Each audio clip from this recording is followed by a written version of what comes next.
Good morning. Good morning. Welcome to my channel, The Underrated Doctors. Yours truly, the underrated one. One of the best case secrets on YouTube. Better believe that. The best of the business. Again, good morning. Community Solutions. Good morning to you. Check your email right now. Please check your email right now. Peace to you and your family. This is Morning Real Talk, part 39. Again, this is Morning Real Talk, part 39. Might get, who knows, might get the 50, 40 years out. Never know, never know. Might do it, might do it, might do it. But the link doesn't work. Okay. I don't know why how's that. Well, I said it again then. But let me read this out. Come and join real conversation with the number one grinder, us as the righteous one individual. Let's make a change within ourselves and genuine being there for each other. We all we got. We all we got. So I'm gonna hit you with the intro. Community solutions, stay right there. Don't go nowhere. I'm gonna send it to your email again. To the email again. So we'll be I'll be right back.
Good morning, good morning, good morning. Welcome, Brother She. Check your email. Community Solutions, check your email again. Check your email again. And this is powerful live that you did earlier, Brother She. Appreciate that. Want you to go check out Brother She. We here.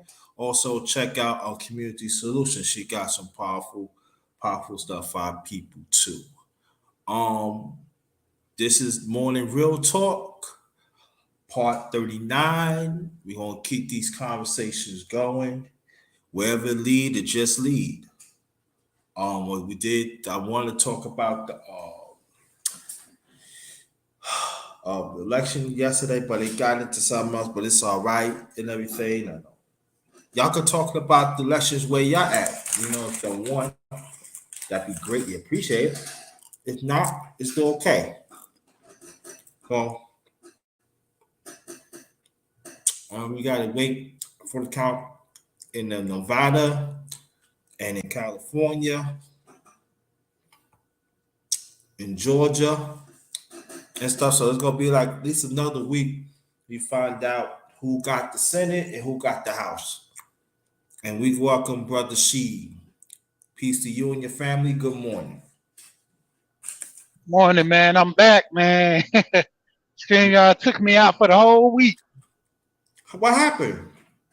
I couldn't get on no StreamYard. Every time I try to get on the panel, my phone, Mm-hmm. the internet will just cut off. And so usually it'd be like some type of bug, so I go and clear that. But then last night I did a hard reset on my phone. Well, it wasn't a hard Mm-hmm. reset because I didn't clear everything, but I just reset my phone Mm-hmm. and then it didn't work. So I went and jumped on my internet, did some stuff, and it started back working. What's going on, Community Solutions? Good Good morning. morning. Good morning, everybody. Good morning. How you doing? Been a little sick for the last couple of days. It's been cold out here. Oh wow. And we got rain. And that's like a big deal for LA. We got rain. So usually when it's raining cold, I might get a little sick. I don't get sick often, but I had to be out and working in it. So Mm.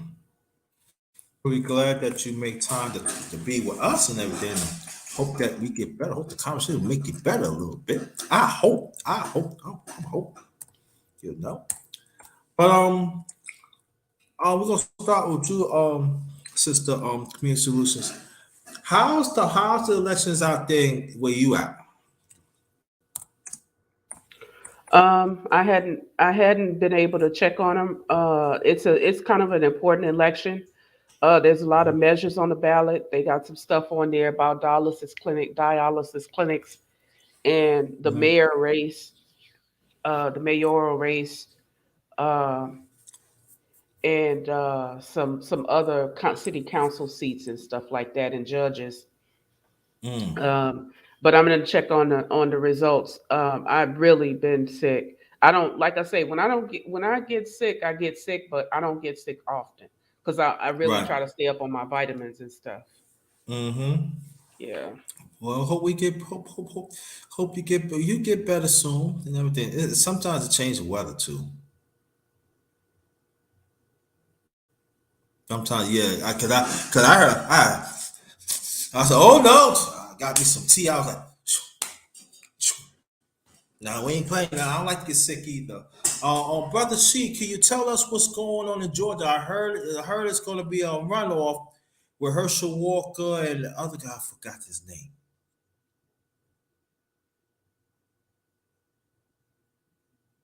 Maybe he left out. But yeah, but there is going to be a runoff in Georgia because the one that was the third party was independent. He made sure they none of them didn't reach 50%. So they're going to have a runoff in December the 6th.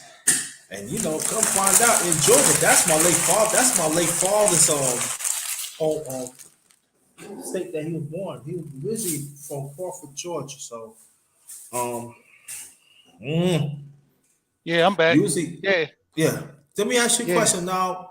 I heard there's a runoff in Georgia with the two Senate candidates.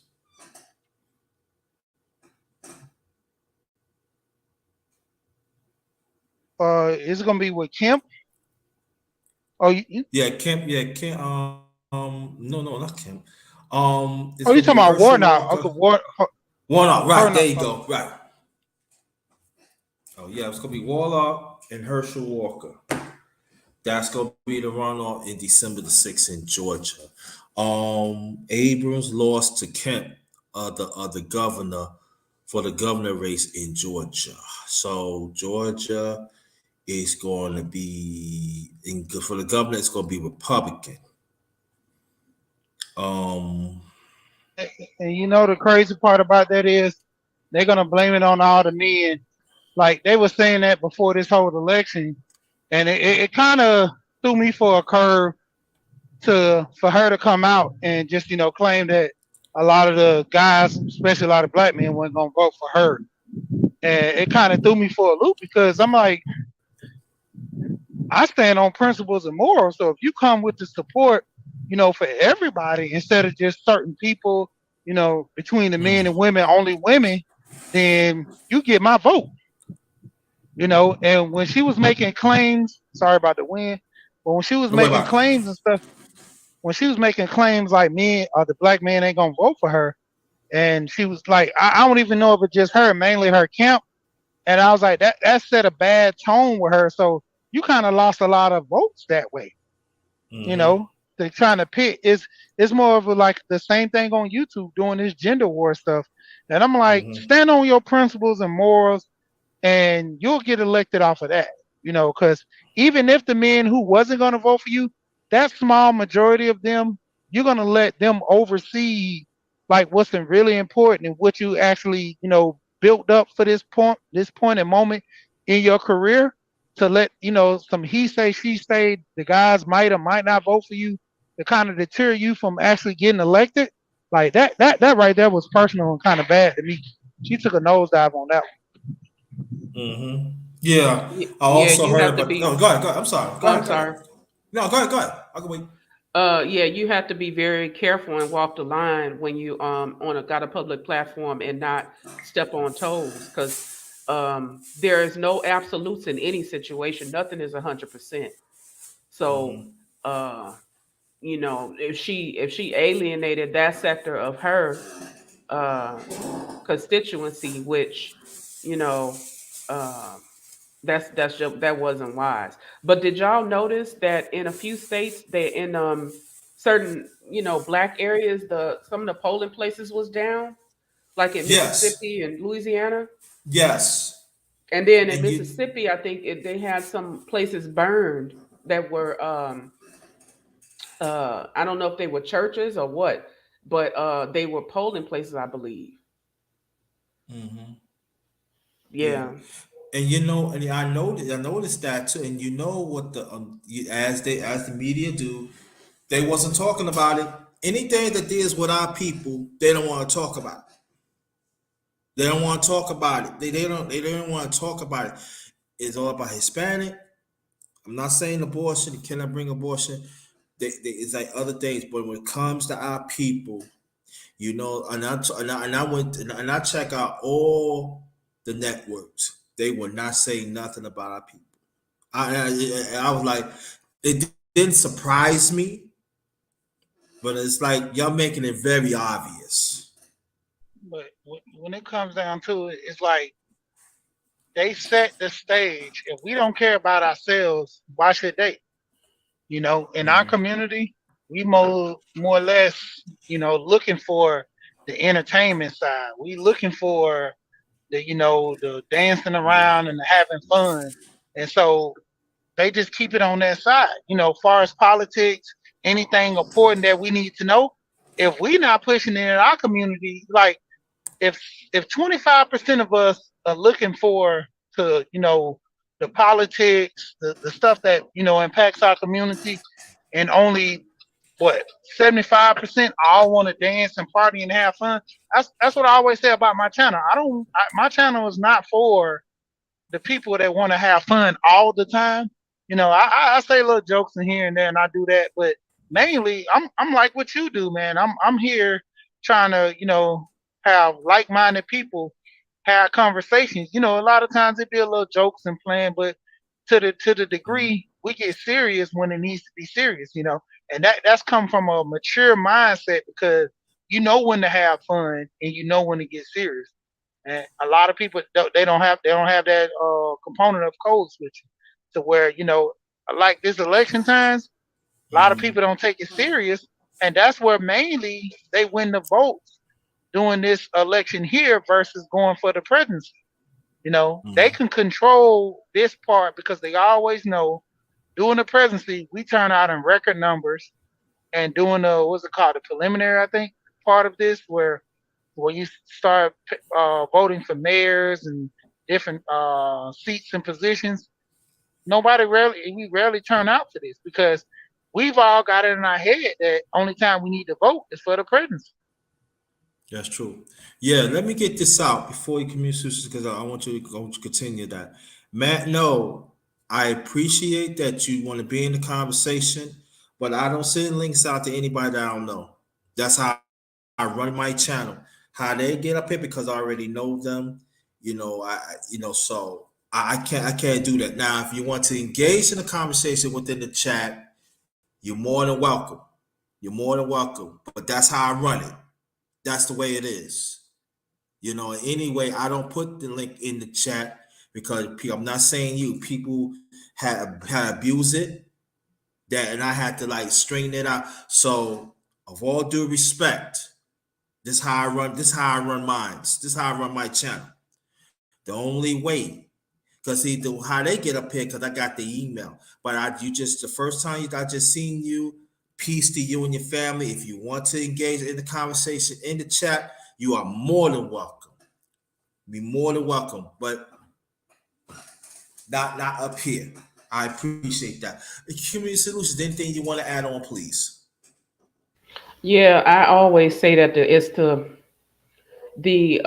little small elections that matter, the sheriff, the mayor, Mm-hmm. the different measures that they're coming up with. Those are the ones you want to pay attention to, because the electoral college chooses the president. But who are your judges? Especially you got folks that in your family that stay in trouble, and especially like in these smaller towns where you can really get to Mm-hmm. know people, the council people. You can call your local people and they'll answer the phone and they'll talk to you. You really want to Mm-hmm. know who those people are that are running because you're gonna need them. And you're right, Sheet. Our people, we just too worried about partying and stuff. And yeah, it's good that the athletes and the entertainers are standing up, but they can only do so much.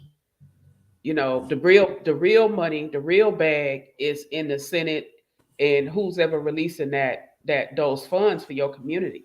That's what you interested in, because Kanye and Kyrie can't take care of all of us, you know, and stuff, and it's not their responsibility. But we pay taxes, and these council people, these senators, and things like that.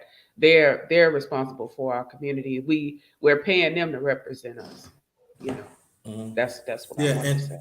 you know what's so crazy? Go more on your point, y'all. Like there's a I know somebody that lives in Maryland.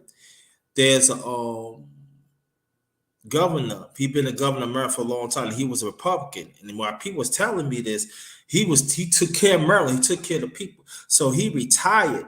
So it was a black man running for the governor, and he was the first black governor ever in Maryland. They don't even want to mention. They just said projected winner.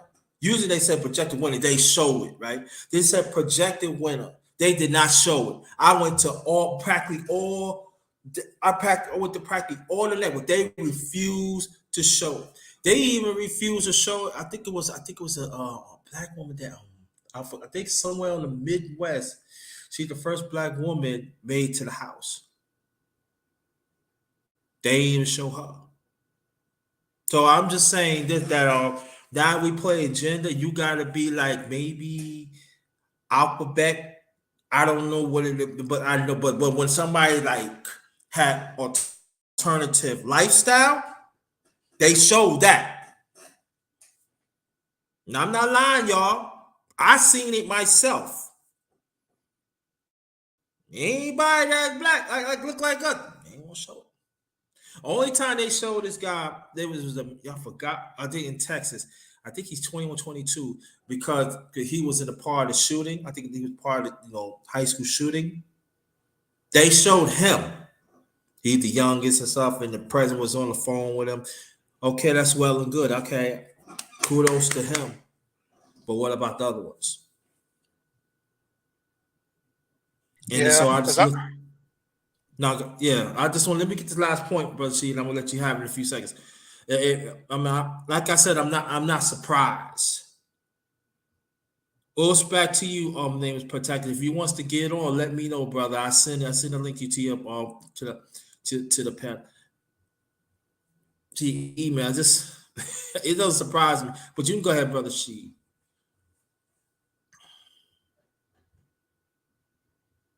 yeah, my bad. Oh yeah, but man, it shouldn't even be a thing with this whole thing with Herschel Walker. It's like the same trope we had before, taking an entertainer, putting them in front of us, and let them sing and dance, and we just work with them according that way. It's like time and time again we go Yeah. And so when I'm at in Virginia, they really try hard to turn this all red. Like I said, I don't have a dog of none of these parties. I'm being honest with you, but I'm just saying that as throughout the years, as y'all see, they just want us to sing and dance and showboat and all that.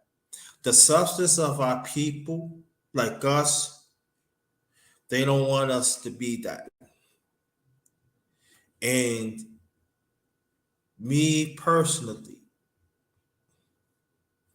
I mean, what were you? I'm saying like, why are you dancing for? Why? I mean, why are you? I mean, really, that's what we all about. And so it gets to me. So it's to me like, and then when you're a politician, you gotta learn to deal with all issues. You just cannot handpick certain issues. You're gonna stick with it. Just as us as regular people, when we get up early in the morning, we deal with all issues. Even we don't want to, we deal with all issues. But these politicians, they want to pick, they want to handpick and play with the emotions of it. And some of our people, they fail to see that. It's just crazy. I mean, it's like dumbfounded. I look like, but when you talk about it, it's like, oh, you hating. Why you hating, JT? You get, you don't want us to be together. No, no, I'm just saying that just understand what's going on because they playing a trick on us, and majority of us we refuse to pick it up. They are really shrinking our people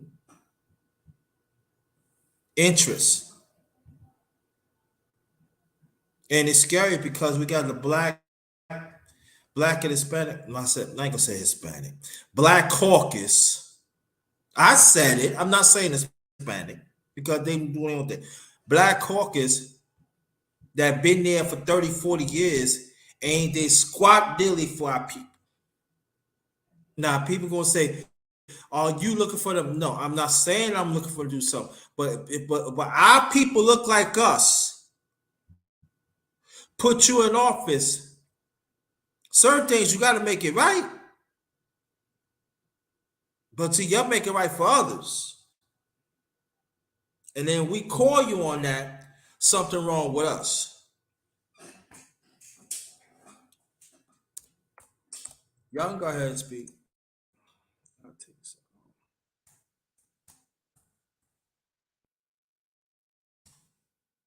Y'all go ahead. She, you was gonna say something, right? Nah, you can go ahead. I'm doing something right now. Yeah. What you're saying is absolutely true. Uh, hey, nameless protagonist. But yeah, so We have to start looking out for ourselves because um, everybody else, every other community is looking out for themselves. We're not a priority for them. I mean, they make money off of us, but that's not their fault. We need to open up the business, make money off ourselves like everybody else.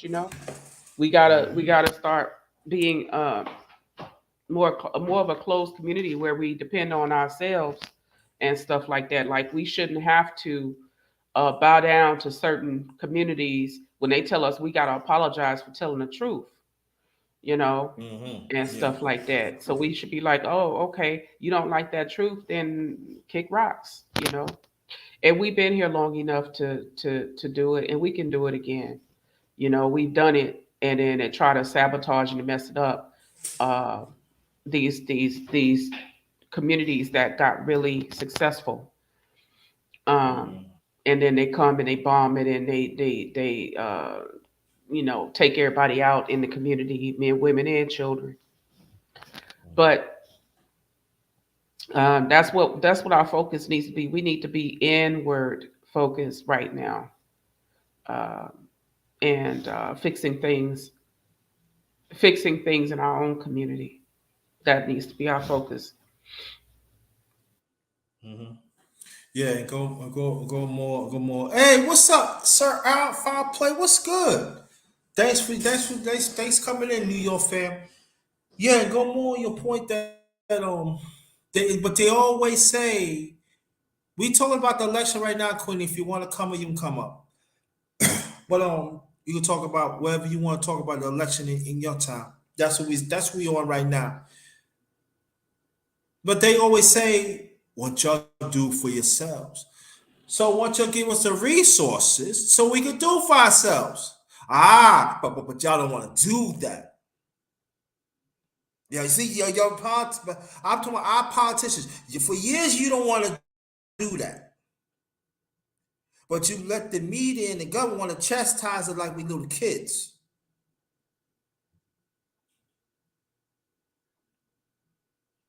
But you help out the enemy though. You help out the enemy. I said it, and I'm gonna stick to that. But when you got people like us that wants to do for our community, that wants better for our family, y'all do for yourselves. We giving y'all this. You ain't giving us nothing. But you're okay to send money to a country that don't care about us as a people. I'm not talking about America. I'm not talking about. I'm talking about us as a people. Make it. I'm saying make it sense to me. Make it sense to me. Somebody got to explain that to me. That's why we didn't get a stimulus this time because we send money to Ukraine that doesn't that really to me that's Putin. Now that's Putin problem. Let Putin deal with it. Hold on, Queen. They said the link don't work. I don't know why. So I send it out. Yeah, it Okay. it didn't work for me. You might want to use the one from the email because the one you had text me it didn't work. I just used the email one and it worked. Okay. It was giving me an error code, but yeah, because right now they're trying to the banks and the builders just went to the government trying to get some money. They're trying to get a bailout because due to this inflation and stuff with the properties, well, as far as the interest rate, and then a lot of the builders have been building because they were trying to catch the wave. So now they did all this developing, and people are not buying houses because the interest rate is too high. And even though people with money, they still buying. It's people are still buying through this whole thing. But when it comes down to it, it depends on what side you're on. You know, the buyer's market or the seller's market, because either way, both of them are still eating. But it's to the point right now where the builders are losing money because you know a lot of them they put a lot of money into these projects and it don't get turned over. Somebody's got to eat that cost. If you plan on selling 50 houses If you've already built 20, and out of the 20, only five sold, that's an issue. And even Mhm. with that being said, too, about the banks are not giving no loans out to a degree. I mean, you got to pretty much be a shoe in. Like, you got to have your T's and I's crossed because remember what happened to the crisis before '08 when they were giving out those Mhm. saturated loans and messing people Yes. up, having them upside down in their mortgages and stuff. And like right now, I was just looking at dang, I forgot the guy's name. Pretty good channel too. And Orlando, it's Orlando something. I can't think of the last name of his channel, but with Orlando's channel, he was talking about how a guy wrote to him said that they bought a house for about $500,000, and now that the market's starting to settle, the house is not worth that. So what are they supposed to do? In this crisis right here, with the house not being worth that 5,000, they taking a dive on that. So somebody's benefiting off of that, and it's not him because this guy now what he has to do, he has to take his house, end up trying to rent it out to somebody and help him out with it because he's Mhm. screwed now. You know, he bought a house for five Right. hundred thousand, and if it's worth let's even say if it's worth 400,000 now, he's lost 100,000. He can't take out any kind of equity or do anything in the house because he don't have nothing in it. So he's just took a major dive on that, and a lot of people are not seeing that. So that's why a lot of people are not really looking to buy a house right now. They looking trying to look for other options to stay in the situation they in. But my thing that I always talk about, buying right now to a degree is better than renting because you're putting all that money into the rent. I mean, your landlord's pocket, and you're not even thinking about your situation. Yeah. Yep. Yeah, I think we gotta talk more, at least talk more about that too, and even with sister community solutions talk about that too, because that is a missing component of what's going on. I think that I feel that this media, even in this space, play on a person emotions, and sometimes I feel that there are certain times we gotta keep our emotions in check. Yeah, I agree. I agree. She I looked at a lot of these houses. Like there was a lot of developments in when I drove through Louisiana. If people had a little patch of land, they was throwing up some houses to make a little development. But you charging $300,000-$400,000. Who's gonna buy that? And where are the jobs that they're gonna be able to pay those houses off with? You know what I mean? Uh, I'm looking at houses. I have an associate just bought a condo in Texas for 102,000. Their mortgage is 900 a month. That's more doable in a economy that's not stable. Because you got to remember, we just coming off the heels of a pandemic, so people are really just trying to get going again.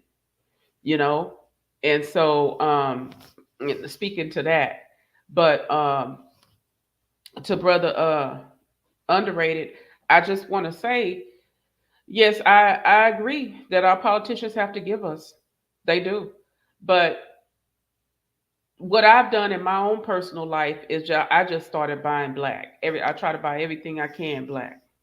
So if you have a detergent, you have, I don't know, toothbrushes or whatever it is that you sell, then I try to buy that. You know what I mean? And keep the money going, put some money in your pocket so you can take care of your family while we wait for or petition the politicians to do what they're supposed to do. Because a lot of times they don't do what they're supposed to do most of the time, and we got to get our people 100% on code to hold them accountable. But when we have low turnouts to the voting booth, it's not good. Makes us look as if we don't care, and that's the reality of it.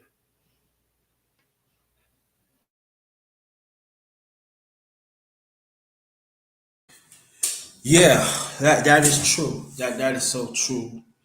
Matter of fact, how's your family doing? Before we get to how's your family doing, sister community? Well, I moved to California. I shouldn't have did that. I shouldn't have did that, but I'm just gonna finish up my lease here and get on out. You still Um, do you got ways to go on your lease? yeah, to June, Ugh. till June, and then I don't know. I might do some traveling. Looking at a couple of states to buy in. But yeah, so it is what it is. You know what I'm saying? It is what it is. Yeah. Another thing, the family dynamic in the black community, it's like always, it seems as if it's always just like one person that everybody piles the responsibility on. We don't, like, you go to other communities, everybody chips in, like many hands make light work, right? But it Yeah. just seems as if there's just like the one person that everybody's running to like an And your ATM. back always Yeah, heavy all the yeah. time. And then, when you block them, because like, listen, I'm not Bank of America or Chase over here. Then, because you know what I'm saying, you got to get up. You got to get up. Ain't you can't just be um relying on people. That's not how that works. This adult thing is not easy, and I've been doing it for Yeah, I many know. years. Yeah, I know. But yeah. And also, yeah, it's true. You're right. We got to talk more about that too. And also, what happened to me this Saturday? I haven't heard from my older brother in a while. And he called me and talking about he said I seen you for a reference to get a used car. Like, we ain't had a real conversation in months. Okay, and we need to talk. What you talk about, we talk about it. We got to talk about that. And because that's a big separation of the black family and LNA people and stuff like that. And so I look at the phone like, oh, why you didn't? He told me before that he moved. He did say that he said he gonna get a new job, but not one time he told where he live at, or even like his first job. So I said, did somebody call me for a car? I mean, he said, yeah, somebody gonna call you for a used car and everything. Like, even if I do, I don't even have the information. And it's like I'm just looking at the phone and people say, at least you're talking. That's not the point. I'm not a pawn that you can use. And it's not like he live far. He live in the next. I live in Newport News, Virginia. He lives in Hampton. So where he lived at, it's not even like if we hit all the lights less than 20 minutes.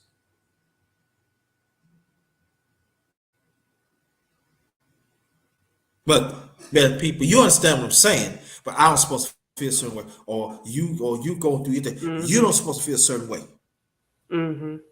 Well, I've gotten to the point where, I mean, they've kind of run me in the ground, especially when I went to Louisiana. So Hmm. I've gotten to the point where I'm cool with. I'd rather just not have a relationship with you if if everything is about using, because you're draining, Hmm. you're pulling my energy.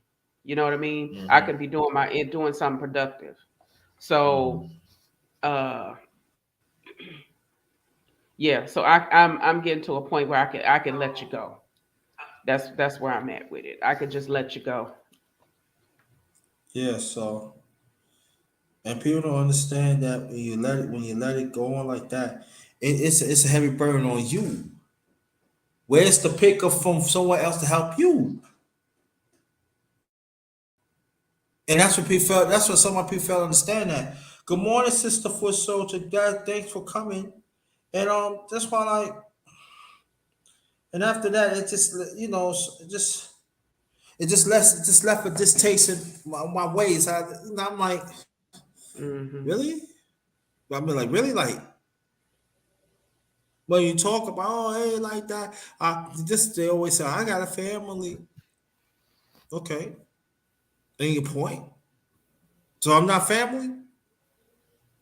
Oh, I'm just yeah. So now I understand it's a drain. Like what you just talk about, sister community. That's a drain. It is. And you believe, and sometimes, yeah, I know y'all believe in family, I believe in our culture, and I want to keep the family together. But sometimes the ones that is blood, they will drain your soul, and you don't have nothing for yourself. Yeah. When I started letting people go, I started feeling better, and that tells you Much right better, there. right? That tells you right there. When you Yeah. start letting people go, then you start feeling better. Then that lets you know that you did the right thing. That Mhm. lets you know you did the right thing. So I don't feel bad about it myself. I think it's so funny that you say that. Because after I got the phone, he said, "Yeah, we can meet up and me and the guys, come through like that, and you just let me know, give you a call." I said, "I see that call that ain't happening. It's not Well, with mine, because our priority, I come first. yeah, with mine, I really, it's always feels like there's gonna be something on the back end that you're asking for. So I don't even want to meet up, Mhm. honestly. When you get to a point Yeah. where people just beg so much, it's like, bruh, listen, and then I just hit the block on the phone because it's just too much stress. First of all, you ain't supposed to be dependent on a woman like that. Secondly, you got all these kids and things, and you keep having more kids. Okay, then you're gonna have to set up a family planning situation with you and your man or whatever. But if you constantly have to depend on outside sources, you gotta count the cost for you build your foundation. But you can't do that to people because folks got their own problems and their own bills and stuff to deal with. So it's like, you know, I'm cool with it. I'm absolutely cool with it. You know, but I don't like that dynamic about our family structure. Is how it seems as if it's like one person that deal. Susie Orman, the lady who used to do the finance on she had her Yes. own financial show. She made a remark about that, how she noticed with black families that there would be like one person or one couple that everybody runs to for everything. And Mhm. the reason the foreigners can get ahead is because everybody chips in. Everybody chips in. It's like a machine. You know what I mean? I don't know, but I don't like it. And as I get older, I just don't want to deal with it anymore. It's not my problem. Yeah, I understand what you're saying. I understand what you're saying. Because even like sometimes there's other faces that I feel that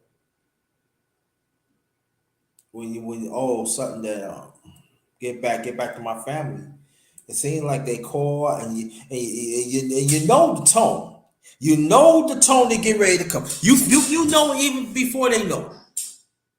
It's sad. Your whole family I get like this. Like my sister called my second one she called like 2 months ago. Because sometimes when I cook, as you know, I post my stuff, as you know. So I post to my family first, then I post social media. Yeah. Oh hi Jen. What you want? No, I haven't. I don't know what you want. I don't know that nah, Hmm. no. But no. I'm sorry. No. They need somebody to talk to. Well, I live by myself. Do you Hmm. understand that? Yeah. Everything on me. Exactly. Who the fan gonna call me? Exactly. You got a house full of people, and y'all and y'all can't chip in at least to get this thing covered or whatever that you need. Yeah, I started to catch on to the game. But don't she say you're a man, but I still live by myself. Okay, I'm a man. Yeah, I know that. But I still live by myself. When I have to Hmm. pay my bills, I told myself, let me tell you something. It goes for mental. When I have to pay my bills, sometimes I don't even feel good, but the bills have to be paid. That's it. I That's got it. to get I be feeling lousy. I Hmm. get case in point. In October, beginning of the month, I feel so when I'm talking about I feel so terrible, I felt so terrible. And I said, let me get up like an hour and a half before time I usually get up, because it's gonna take me time. I took a shower, I put a bundle me up, I got my clothes on, everything, I lay on the bed. Got up a certain time, walked to the door because I was gonna take me time. And I was feeling lousy. I'm talking about lousy. When it wasn't for God, I would have got through, but then go back. The rent, oh, dog, we ain't taking no rent. What do you mean you ain't taking no rent yet? Oh, something happened. So I had to walk back home. So I said, if I lay on this bed, I'm gonna be out. And then night before that, I took some NyQuil. I took a little NyQuil. So I was getting better, but it gonna makes you drowsy. So this chair when I'm sitting right here, y'all, I was like this. Take deep breaths because I was tired. I still wasn't feeling good. Had to get up. Oh, can I pay right now? Now usually I walk around. It take me like within 5 minutes because I walk, but it took me like 25 minutes. That's how down I felt. Oh, Mr. Tom, yeah, it's always time. You don't send me through email, right? Yeah. And it took me 30 minutes to walk around it because it was it was an accident up the block. You can't make this up. I said I got. So when I got home, I just late. I got me some food over. I couldn't eat the food. I had to put food in the refrigerator. I said I eat later on. See, this is people understand when you live alone. You know what I'm saying? This you have to deal with, man or woman. Ain't nobody gonna help you.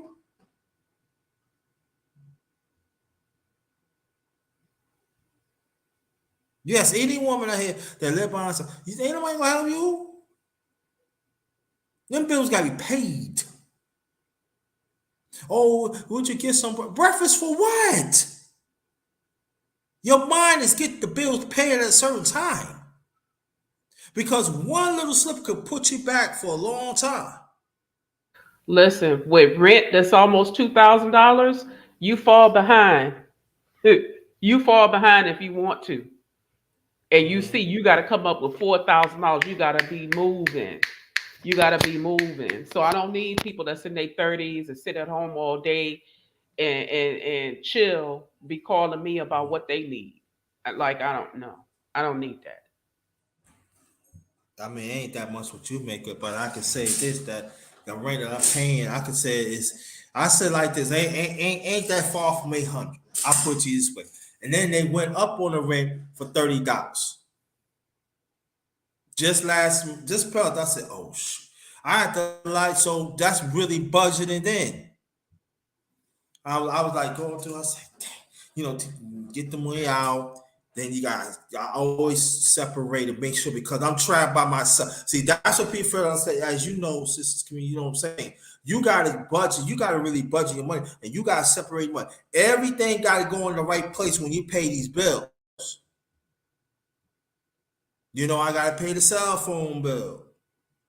Telephone bill. I gotta pay the cable bill, and I got to make sure to do this. I gotta pay rent, other utility, pay utility bill. I got all that stuff, and so it be at times, yeah, yeah, but it takes budgeting. So it be a time I get the food. I'm not even hungry. It's gotta be done. Long as all my bills can be paid, then I can eat, and then. How about you want to treat yourself out? You can't treat yourself out, so you have to settle. But the bills have to be paid. And so when people say, oh, you don't know and this and that, you need to do this. No, no, no, not everybody don't have it like that. They just had enough to just survive. And it's not That's it's it. not their fault. It's not our fault. Mm-hmm. This how they say, oh, the economy is growing. Where? Mm-hmm. Where's growing at?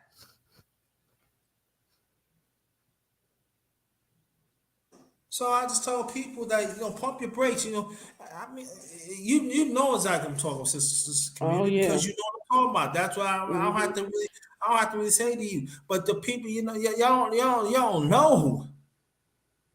You see, y'all got people live with you. Y'all got help.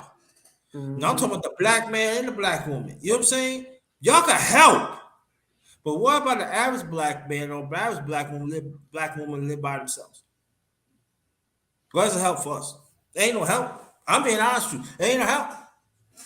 There ain't no complaint or nothing, but these are facts right here. Oh yeah, I'll probably be like, yeah, I want to cook you with them. You cook yourself how? You gotta buy food that can last. I cook, so I cook for 2 or 3 days. Don't think about it. You cook for a week. Who want to eat the same food a week? But I gotta make it do right. You got to make it do. Yep. So think about it like this. It's a psychological and all that comes in the picture, y'all. People say, "Oh, you shouldn't settle. You should get what you want." Why? So you go on. You have to settle. Settle the bills. You have to be paid. Yeah. Mhm. Yeah, Yep, but they don't get it. No, that's they true. don't.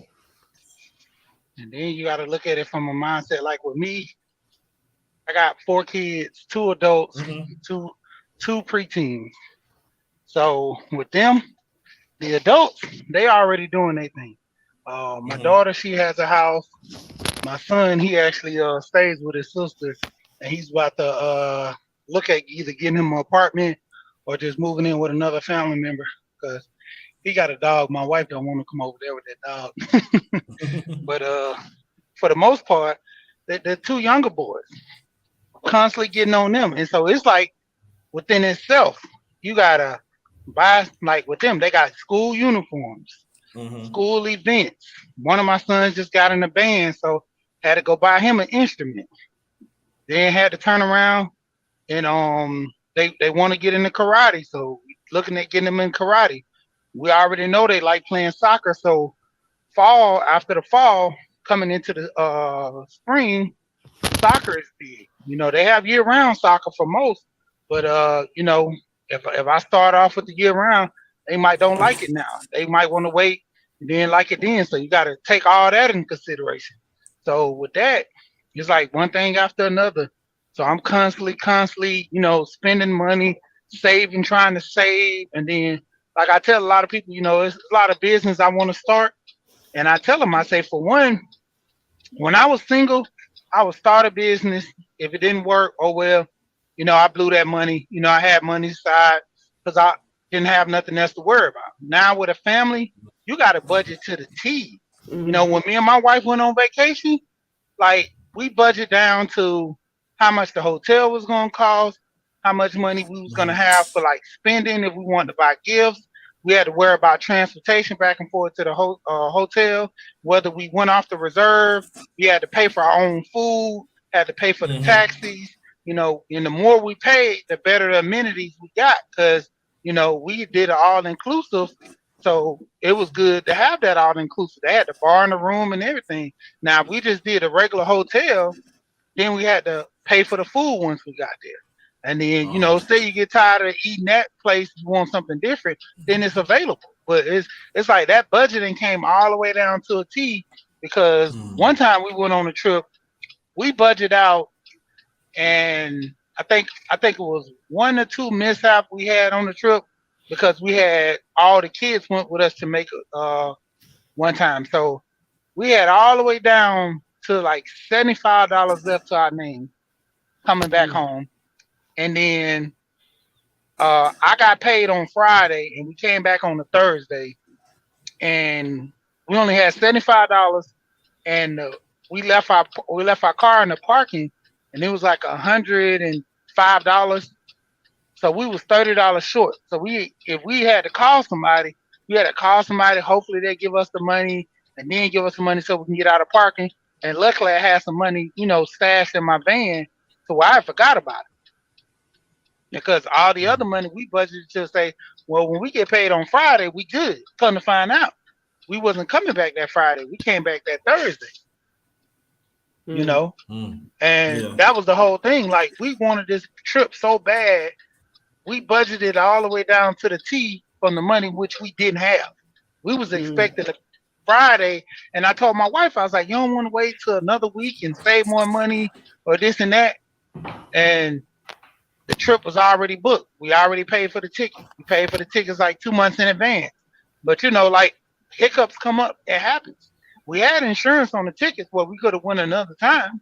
We just, lost that insurance money. But when it came down to it, situations happen. So it's like budgeting is real big, and if you don't really budget, one false move, I done seen people lose their house because they fall behind one payment, and Yep. that one payment is like a trickle of water effect. It turns into two payments.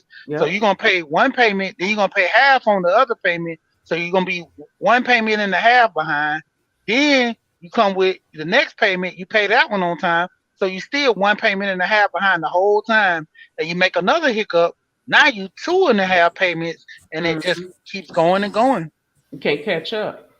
That's Yep. true. Let me mention this. I'm not gonna mention no names. There's a person that is dear to me. That this person lost a family member, I guess a few hours ago. So I'm gonna dedicate this live to their family, and I want to do that. I don't want to say no names. I don't want to say no names and stuff like that. But I'm gonna dedicate this live to the person that's dear to me. They lost a loved one in their family, and I want to do that. And so shut up. You know who you are. Shut out to y'all. And but get back. What I'm saying is that for me, you know, my situation and it's not easy. It's not. So but I think the key. I feel the key is that if you have parents show you how to budget, show you how to talk to people. This is the one thing that people understand too. And I remember Community Solutions that you talked about this on your channel last year. I'm gonna help you remember, but you said it's all about how you deal with how you talk to people on the phone, how to get things done. And I think that's the key. That we don't talk. We don't like talking about it because we feel, sometimes your tone, how you talk to people, maybe they probably treat you like Mhm. garbage, but sometimes your tone is and your empathy, and sometimes a little emotions in there, it gets you through. Mhm. I give you a case in point, right? July. None of it's my fault. Some of my resources was like down temporarily. So what's going on here? No, I didn't get no documents. Said, listen, I need such. And they said, Mr. Thomas, let me go check it out. With the 3 hours, I got a little something. Then the following week, they gave me a little something to carry on next week. And I'm good. So it's all about how you talk to people, how you deal with people. Because you deal with people in the public, they got their own problems. They don't know how to separate their own problems on a job. So we have to understand that. And your thing have to understand. You gotta be self and think about my situation. How I'm gonna make this situation better now? And my parents showed me that I said, man, all everything that my parents showed me, little stuff like that, it comes in the picture. I'm telling y'all, us as black people, we don't know how to deal with each other. I'm talking about majority of us. And sometimes when you not deal, would you show them like it was a grown man. Like, yo, look, I was talking to a woman. I'm not picking on a black woman, but I was talking to this and he said, brother. I said, look, I'm gonna have her take care. Where you live at? I said I can get down here in 15 minutes. Take your time. No, I ain't get there because you gotta understand. I'm gonna take care of that for you, bro. While that sister, right, was disrespectful, not knowing that him and the supervisor, they both supervisors, had seen it. Then the next sister got on the phone. I'm sorry about that. We're gonna make sure everything all right. Just give us a few hours. And I was like, I have to like this, but I have to think about my household. I can't follow what she's saying. because that's gonna mess me up. Now, if you went in by me, conduct myself in the order in a mature way and advocate for myself at the same time, she got fired. Not because of me, because it wasn't the first time she done that. And the camel broke the straw. That's why it's so important. There's emotions in. You gotta learn to conduct yourself. You gotta channel that. Sometimes you got,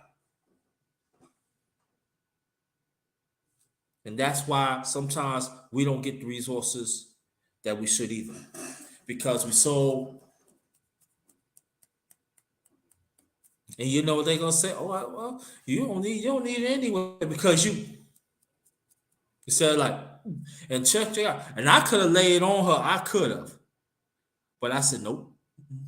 I said, you're not gonna stop me to get these resources for this household. I'm not gonna let you. We gonna get through this, and that's what happened. I went in at 9 o'clock. I said about 1:30. I took care of what I needed to take care of, and I was good after that to the following week, and I was good. And I got extra because you know why? They said this time we like the way you conduct yourself. I know it's not easy for you because how I was. Then think about it. You can give me a little something. I got some time for the rest of the month. I'm good, but I got extra. So, God, we have to understand. Sometimes, God, think before you talk, because we're dealing with people that work in public. They don't care about us. It doesn't make a difference. They can take the paper or whatever resources we get. I could throw this in the garbage. You don't have to get nothing. No. You gonna work with me? You gonna work with You know, me? our people are notorious for that. I hate to say it, Yes. uh, but I always advocate for people to always know the rules. And soon as the front desk person or whoever you're talking to get buck, don't even let your blood pressure get high. Can I speak to your supervisor? Thank you. Mm-hmm. Or the next move. But what I learned is that you really have to know the rules and the details because they're not expecting you to know that. Right. And if you have a right to that funding or whatever it is that you're getting, then they can't take your application and throw it in the trash can. People get sued for that. You can sue them even if it's another Black person. You can say, hey, you know what I mean? No, you discriminating against me. Mm-hmm. Cause yeah, we got some people, and that's another reason why we don't win. We got a lot of ops in our community. We got a lot of ops that just they keep us down. Yeah. I just gotta say it. They keep You're us right. down. You're right. Other folks, Absolutely. these other communities come in this country, and they see their people, they moving them to the front. Y'all can get over there. They moving their people to the front. Boom, boom, boom, boom, boom, so they can get ahead. You know. But that's a lot of our problem is we have a lot of ops and a lot of people who want to hold us down, crab in a barrel mentality. Yeah, and that's true, and that's a good point, sister. Community, you gotta know the law, you gotta know legislation, you gotta know the rules. You have to, and that's what happened to me. And that's an excellent point that you bring up. You need to after I finish, you need to say that again because that's our problem too. How can you advocate yourself if you don't know how to do it? If you don't know the laws, you don't know the protocols, what's going on. You have to know that if you want to advocate for yourself. You just gotta call, I'm gonna advocate myself if you don't know. And that's what happened. I said, no problem. May I talk supervisor, please?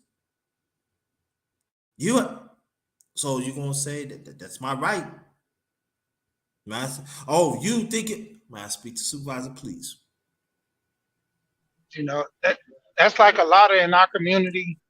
We have this HNIC um, type of complex. The head in charge type of complex to where if you in a position you feel like you in power. Especially don't let you get to a manager or a supervisor position. It goes to your head. You know, we seen TV shows and funny. It was what is that show? Paper Soldiers. When the guy was like, "I'm the manager," and all this, and he bossing all his friends around. He's like, "Hey man, stop acting like this." He's like, don't act like this because you at work, you know." And you got people that do that. You know, once you get off, you want to be my friend, but at the job, you like a dictator, you know. And that's why a lot of times where managers and supervisors get messed up to where they get alienated from their staff because you know on the job you bigger than what your position is, and then once you get back to off that job, you just a regular person. So no, that's like a lot of police officers. That's like situations with that. People who are police officers, they feel entitled. But once you take that uniform off, you're just a regular civilian. And even to the extent, if you tell somebody you a police, it don't matter because you in street clothes, you know, and they look at you as such. So that's like with not to say a bad thing about people in the military, but I knew this young guy. He walked around with his military outfit on, and it reminded me of dang, I forgot the name of that TV show. Um, it was an old TV show back in the day, and the guy went off. His friend went off to the military and joined the military, and he was wearing his uniform everywhere, and everybody, noticed him, congratulated him. The moment he took that uniform off, nobody said nothing to him. He was back in the shadows like he was in high school. And so it's like that uniform made him get a little power and represent himself. And a lot of people take that to their head. It's not even to the point of you just conducting yourself in a good manner.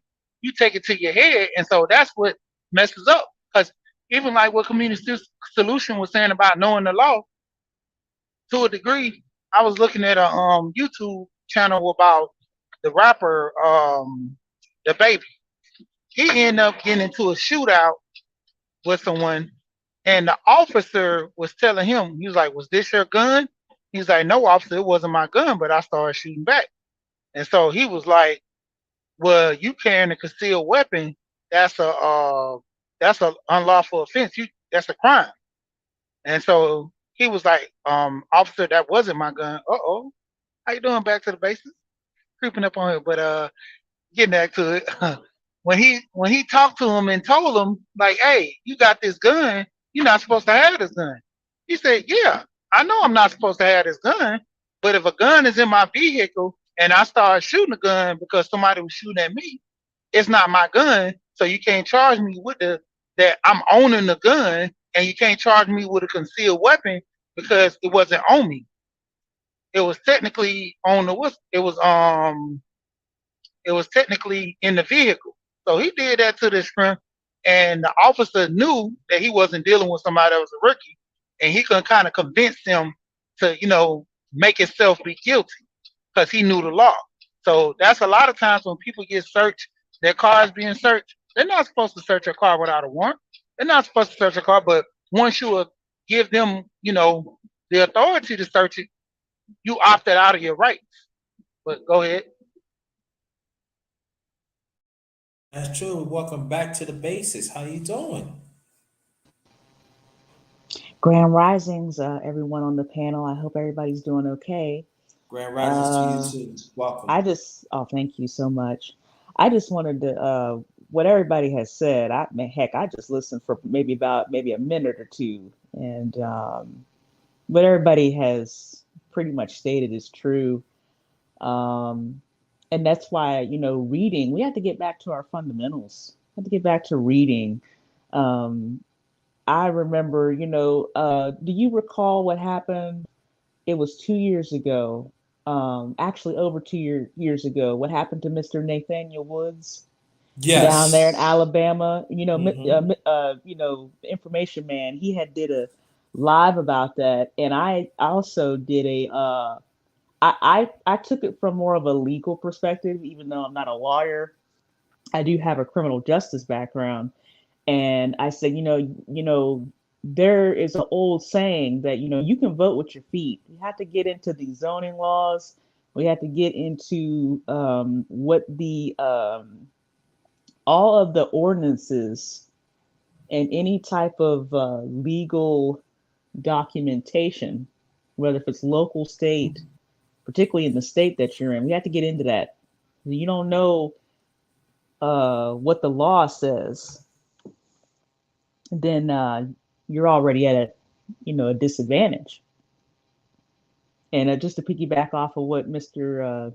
Sheedwe here said, yeah, obviously that person was. It seemed to be that individual was working a gray line, or whatever the shades of gray was to that particular situation. And that's how some people do. They like to slide up under that radar. They like to do, for example, equal, like employment. What is it? Equal opportunity.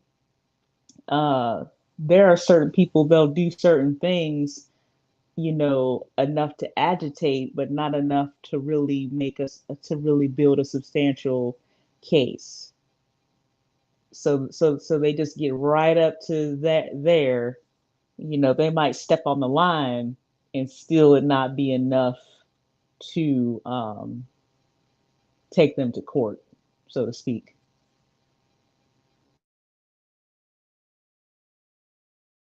Yeah, they do. A lot of companies do that.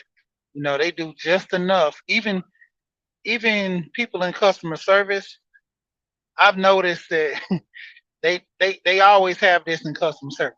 If you can get a customer that's unruly to cuss you out, you can hang up the phone on them. A lot of the call centers, they implemented that because you know no one wants to be belittled on the phone. Now it's to the degree where a customer is angry and having issues with you. That's understandable. But to belittle someone like that and to make them feel bad because some mistake on not on their end but somebody else's, a lot of the customer service, they shouldn't have to take it. But in most cases they do get into these heated back and forths, and it's to the point if they can get you the cuss them out, they good. They don't have to answer to no superior or anything. Yeah, because the calls are recorded. And then the other side of the game is you get some kind of raggedy customer service agents too. Because I've been spent many years doing customer service, and you get some people with real bad attitudes. They call and you ask for something, and I keep an even tone. I don't get ugly at all. Before I get ugly, I'll ask you for the next level up. And that's the thing. Because always remember your calls are recorded, and if you needed to retrieve it, speak to a supervisor or whatever, or for in a court of law or whatever, you can retrieve the call for transcript purposes.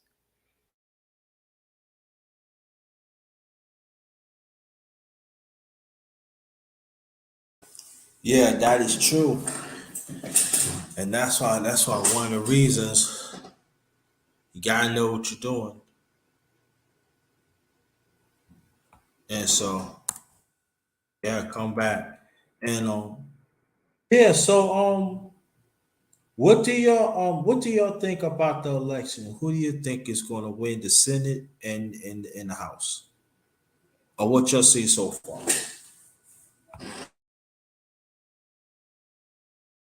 They more or less pushing for the Republicans because I mean it's a hard push because like I said, Herschel Walker, man, coming in, they trying to push as many Republicans as they can. I mean, even with the Democrats for years, they just know we're gonna vote. I mean, they push us to say that the Republicans are racist. My thing is, I vote on the principle. Republican or Democrat. If you telling me what you're gonna do for the city and you laying things out, and I'm looking at your track record, that's who I'm voting for. That whole Democrat and Republican, I don't vote that way. I done had countless of text messages. I done had countless of all these other telling me to vote Democrat down. I'm like, Democrat down? What does that mean?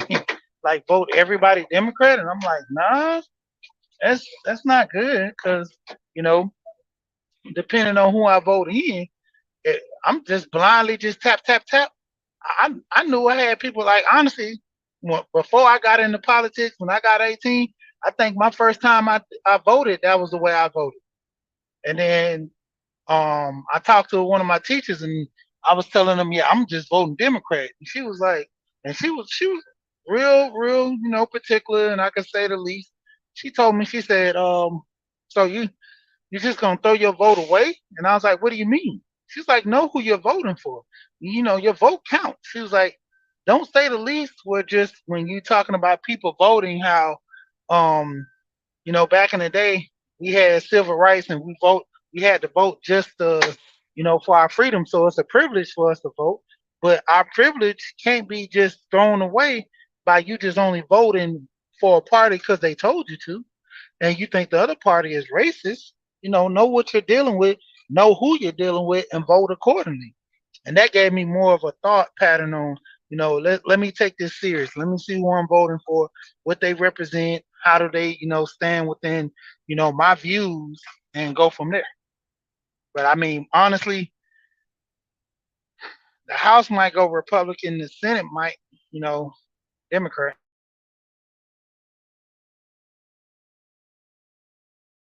Okay, community solutions and back to the basics.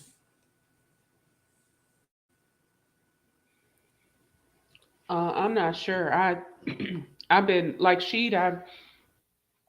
I've been independent since the '90s. I basically go with the candidate I like. Whether it's Democrat or not. I was a member of the Green Party for a while, but the Green Party is not a real big party that's active in every state. But I tend to vote with. I look at people's professions, and I try to look at their track record and stuff like that, and I go with that, but not necessarily. I'm not party specific. If that makes any sense. Got you. I I say that makes absolute sense. I've been an independent since 2012.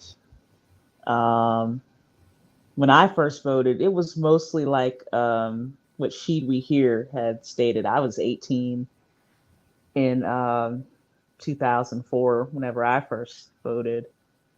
And since then, I mean, it's interesting. I started off to the left, and then I went as far right as to the Tea Party. I did for, I stayed over there for a little bit, looked around, I said, nope, this is not it. So then I came back to the center. So that's been my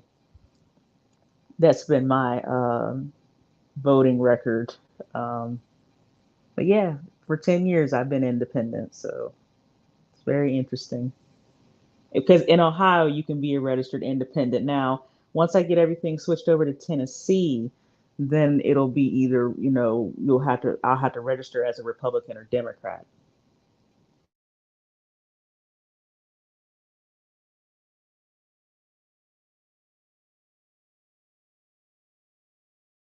Yeah, I'm going by what brother she talking about. It seems like they want the Republicans. Like I said, I don't have a dog fight in none of them, but it seems like they really want to push Republican. But see, if we know Republicans, they rock rocks. They do whatever it takes to get what they want. But the Democrats, meow meow. They don't do nothing. Meow. They don't step.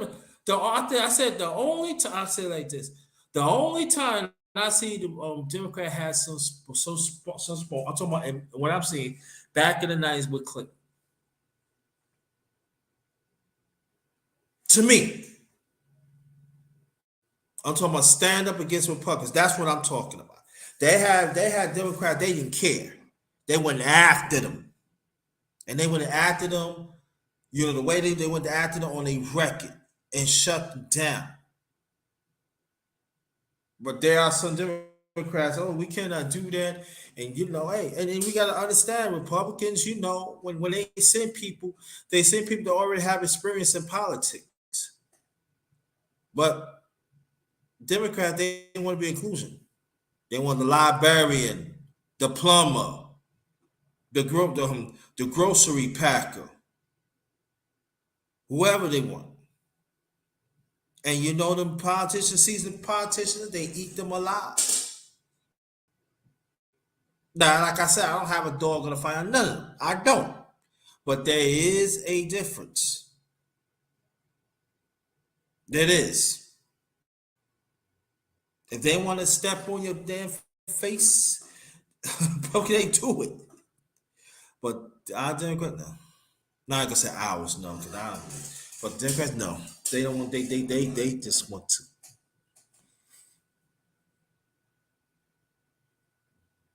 Am I right about that, y'all? I can stand to be corrected. So what you're saying is, and let me try to see if I can paraphrase this. So what you're saying is that Democrats back in the '90s were more aggressive, and so what you're trying to say is that now the Democrats are pretty much just bending over. They're just spineless. Worse than that, you just put it in a nice way. They spineless, um, yeah, and I then mean, they I got don't something to do with think our you're wrong. people, Hmm. huh? I said I Huh? don't think that you're wrong for that, because it seems. I guess I didn't really look at it that way. Yeah, because I mean, when you think that now that we're in the Trump era, yeah, Trump he just gets out there and he says whatever. I do believe, I think it was MSNBC. They showed a clip of where I do believe he called, you know, the Speaker of the House, Nancy Pelosi, animal. I mean, he just says what he's gonna say, and then he doesn't care. Yeah, they So spineless. They really spineless. You know what I'm saying? They don't have no they don't have no spawn in it. So like again, people say, "Oh, you taking up Republicans?" No, I'm not taking up Republicans.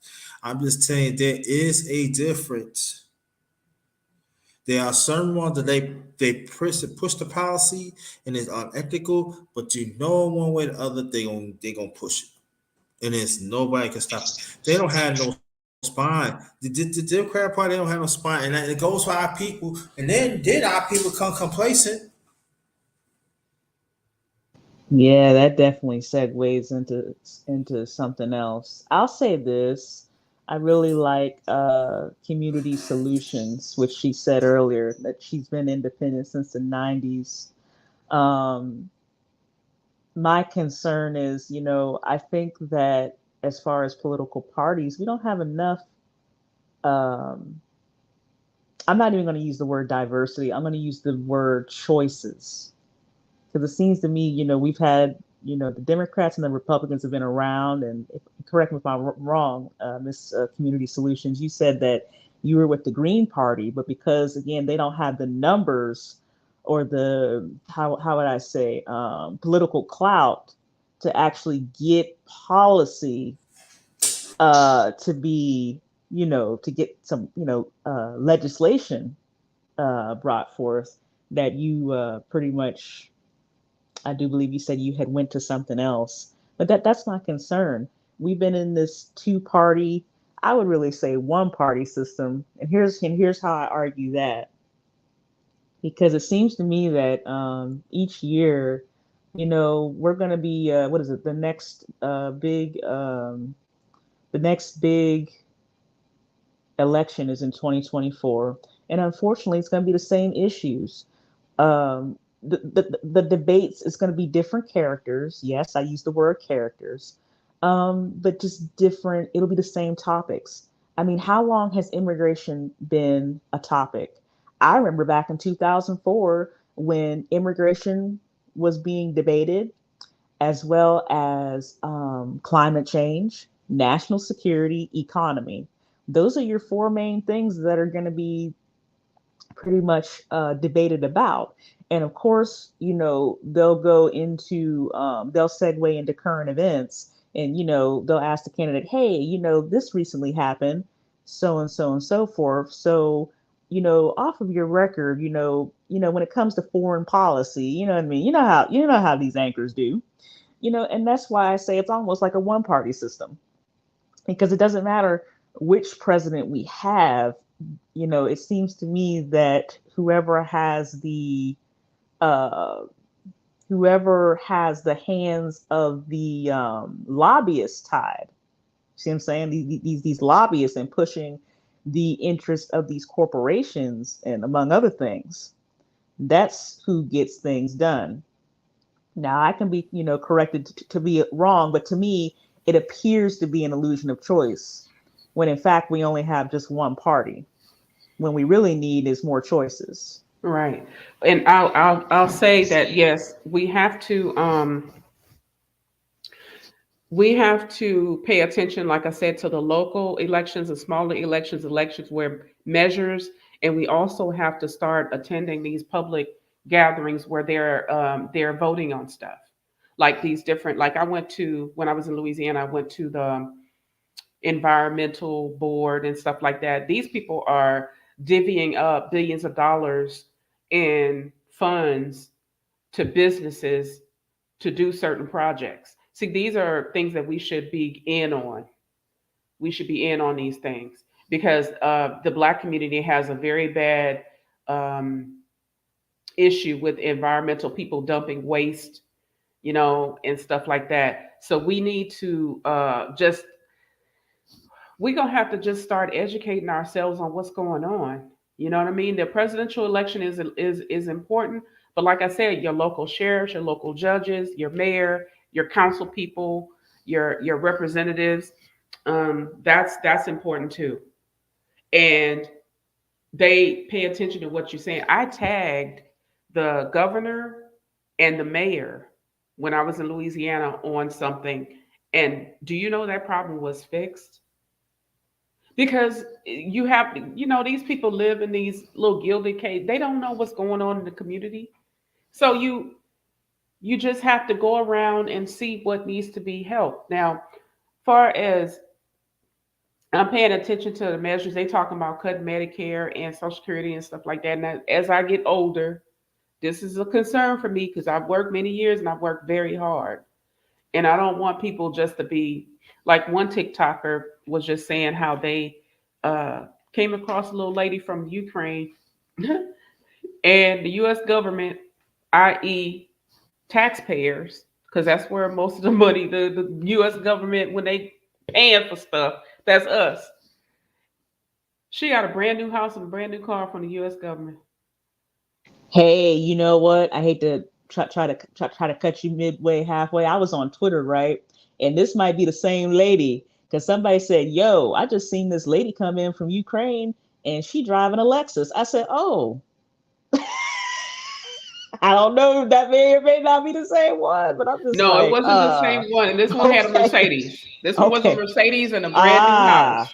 okay. Oh, well, So well, that just dang. goes to show you, well, oh, Mm-hmm. so the Social Security, the old people got to pay for that, and the Medicare. You know, man, that can segue into so many different things, because that makes me think about our national debt, and how, we have been carrying a balance since, I do believe, the last time we didn't have any national debt was, I do believe, the 1860s, which would have been around the time of right after Abraham Lincoln, which would have been Andrew Jackson, I do believe, around that time. And that really is a shame, because unfortunately it just shows mismanagement. It shows that, to me, and it's sad, because the older I get, I mean, I'm 36 years old, and it seems like so much of what I learned has pretty much been bullshit, and everything has been a lie. Like, I just found out recently, plastic is not recyclable. It doesn't break down. It's just all in the ocean and just, floating and whatever. And I'm thinking, but you guys said that was, anytime you look at the recycling bin, or, the bins, you see paper, plastic, and metal. So what else are y'all lying about? It really is disgusting, if you ask me. But yeah, that could go into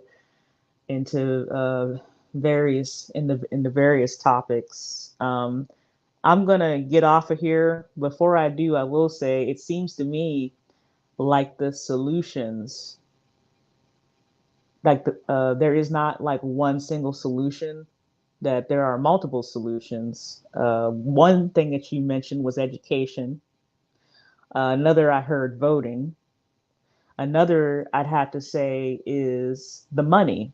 You can't really move hardly anything without money. Another answer I would say is spirituality.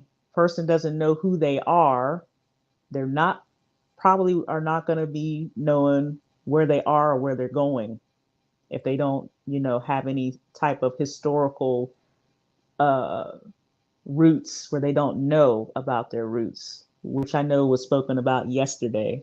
So it seems to me the answers are many in various forms. So with that, I love you guys and gals. I'm gonna get off of here. I'm gonna my phone's dying too, so I'm gonna continue to listen and comment in the chat. So I Thank you gotta. very much. Thanks for coming. Appreciate you. All right, thank you. You have a channel, Back to Basics? Yep, it's actually that's my channel. Oh, okay. I'll look for So, you. yep, I'm around, and I know I'm shadow banned. So I just the things that I say are my Probably we stuff. all are. Yeah, yeah, Anything that's yeah, relevant that's not making a yeah, jackass of yourself is yeah. they push Independent. that. They Yeah, millionaires, right? People who gonna do something with the money. No, you don't get right. pushed. Yeah, independent thinking. So yeah, I'm not. Hmm. I'm shadow banned. But I'm gonna get off of here. You all enjoy your day, and I'm gonna be just probably popping in and out of the chat and listening. Okay. Thank you. You're welcome. All right. All right. Yeah. And I gotta go check her channel because I didn't think she was posting as much. Yeah. She 'Cause I, posts once in a while. She usually be on Twitter. She used to be on Twitter, but she posts. She been on my panel a few times. yeah, I know she been on because she, be on Gold P sometimes too, Gold Professor. But I never really see. I seen a couple of her videos, and I see them occasionally. But I gotta start looking over there because if you don't see a lot of people pop up in your notifications, sometimes you kind of forget about their channels and stuff. Because that's how it be with me. I have so many people I'm subbed to, and when I'm reaching out to them and talking to them, is a lot of times. This one guy, I just got a notification for him today, but I've been following him, and he's I'm just gonna say he just do real talk. I'm gonna say the least for people to check out his channel. But flawless mentality, um, and I check out his channel, and it's like never get his notification. Just got one today. I've been following the guy for probably like a month and a half, and just got him. You know, and he's Hello. Dang, popped off. You can go ahead, community solutions. Anything you want to add on?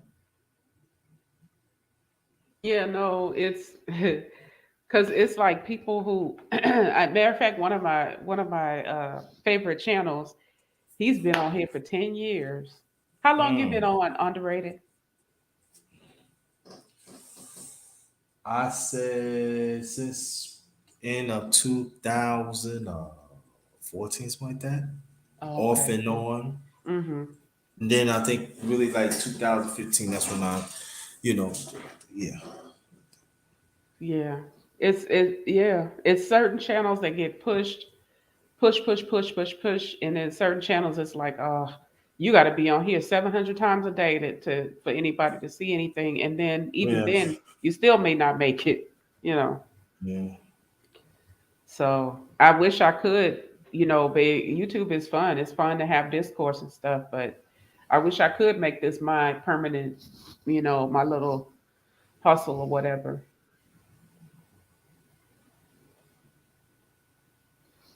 Yeah, I tell you.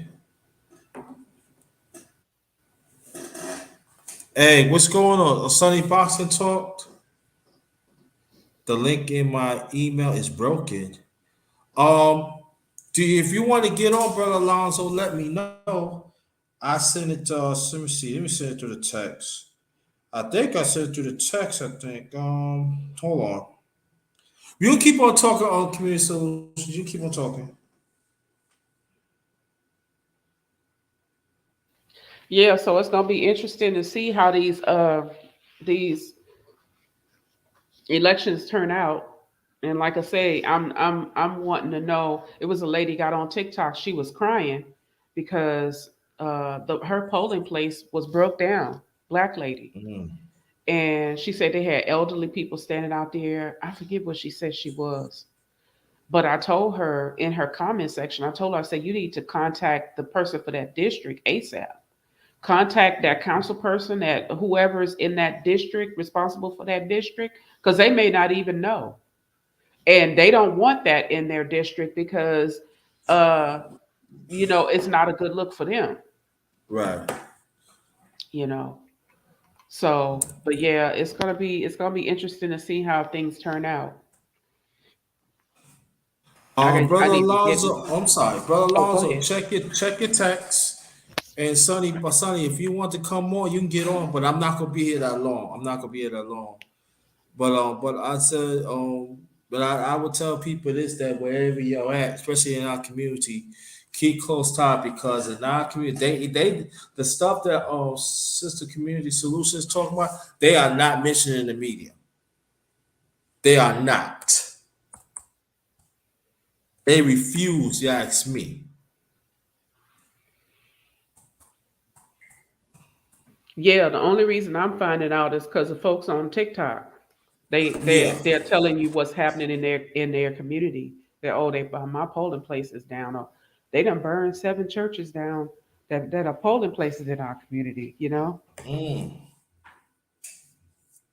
And I some people was telling me they try and get rid of TikTok because that's probably one of the only social media platform that they get that they get the information from that is true. Yeah, because live people, regular people, not they have no reason to lie. Hmm. They have no reason to lie. So Yeah, I'm like yeah. Also, I heard on somewhere in Virginia, some guy I was hearing through. Matter of fact, talking about TikTok, he said when he was at in his town where he at, the first 3 hours, none of the machines ain't work at all. see, that's to discourage people and frustrate people because a lot of folks stop in before they go to work and they Hmm. just trying to do it real quick. That's awful.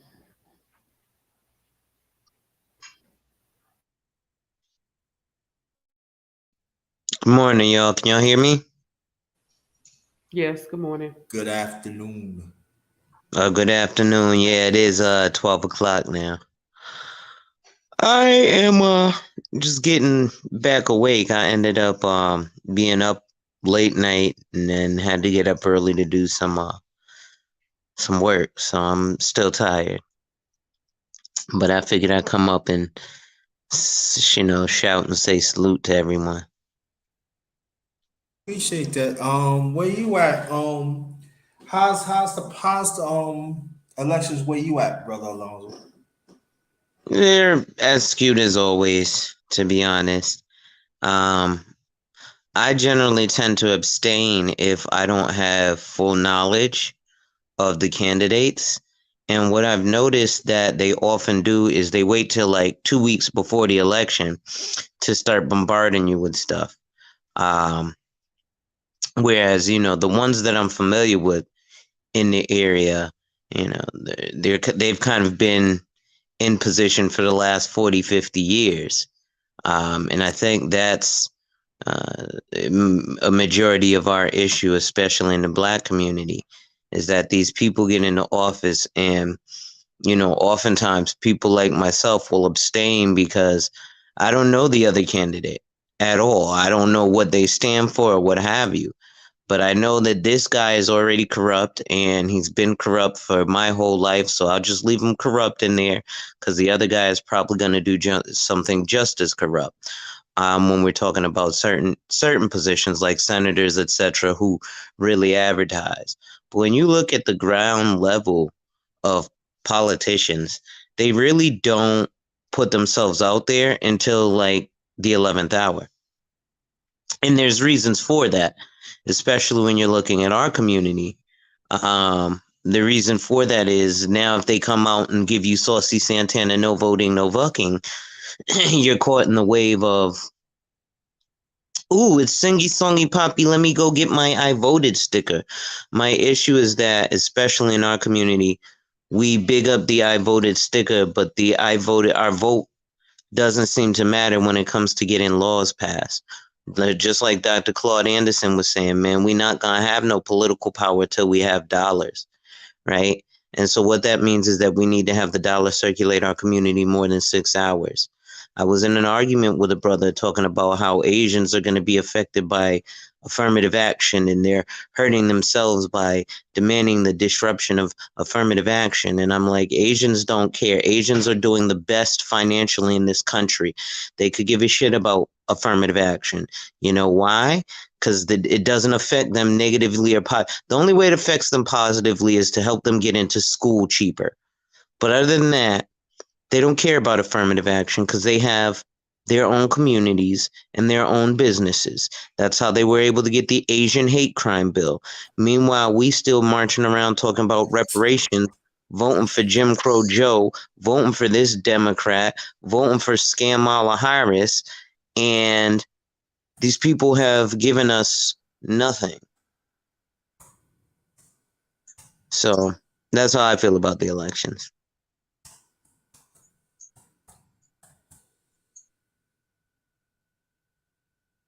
I get what you're saying. Definitely get what you're saying. Brother Auntie, good afternoon to you. Peace to you and your family. I'm sorry, my man is brother Sonny Boston told peace to you and your family, and also brother Alonso, peace to you and your family. Sorry for my inconvenience matters. No Sorry doubt, and about that. definitely peace to you and the lady, the missus. Yeah, we got it. You're right, everything all right. And but I'll say this though, Auntie, if you want to come up a few minutes, you're more than welcome. 'Cause I know you always a busy man. Just let me know. I see the link. But I think that I feel that us as a people, this is the time that thank you, appreciate that, brother son. And what we have to do that we gotta have these talks and we gotta mobilize locally. It don't have to be politics. It could be somebody. We could have meetings in the house, or we could we could go like in the mall, the restaurants and we eat and talk what we gonna do, where we at, and everything. I think we got to get back. I feel we got to get back doing that, and network with like minded people like Brother Sonny is doing. So, and I think that more because when Community Solutions, when she was in our hometown, that's what she was doing. See what she was doing. Just she was doing that, and I appreciate that because she wherever it is, she makes sure the little kids are fed, make sure the kids had clothing, had books, papers, so they could be well prepared in school. And I think that, and she didn't work for a corporation. She worked in the church. And even like if you don't have it, like sometimes I don't even have. Sometimes I have extra, and I just do what I have to do to help out the community. And I think we got to get back doing that. Just help her where we at, because it's getting critical out here. It really is. Yeah.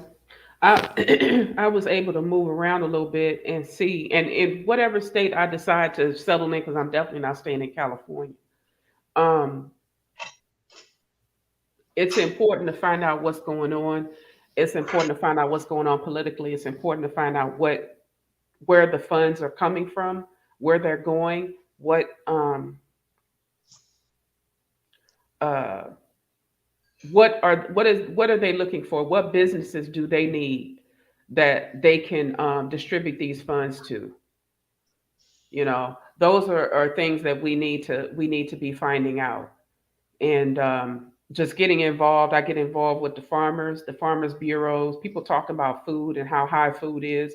You need to find out what's going on with our farmers. You know what I mean? What's happening? Just find out what's going on in your local area. Those state board meetings and stuff like that. That stuff is open to the public. You're a citizen. You're able to go to that and find out what funding did they get, what projects are they working on, um, and how is that going to be allocated to your community.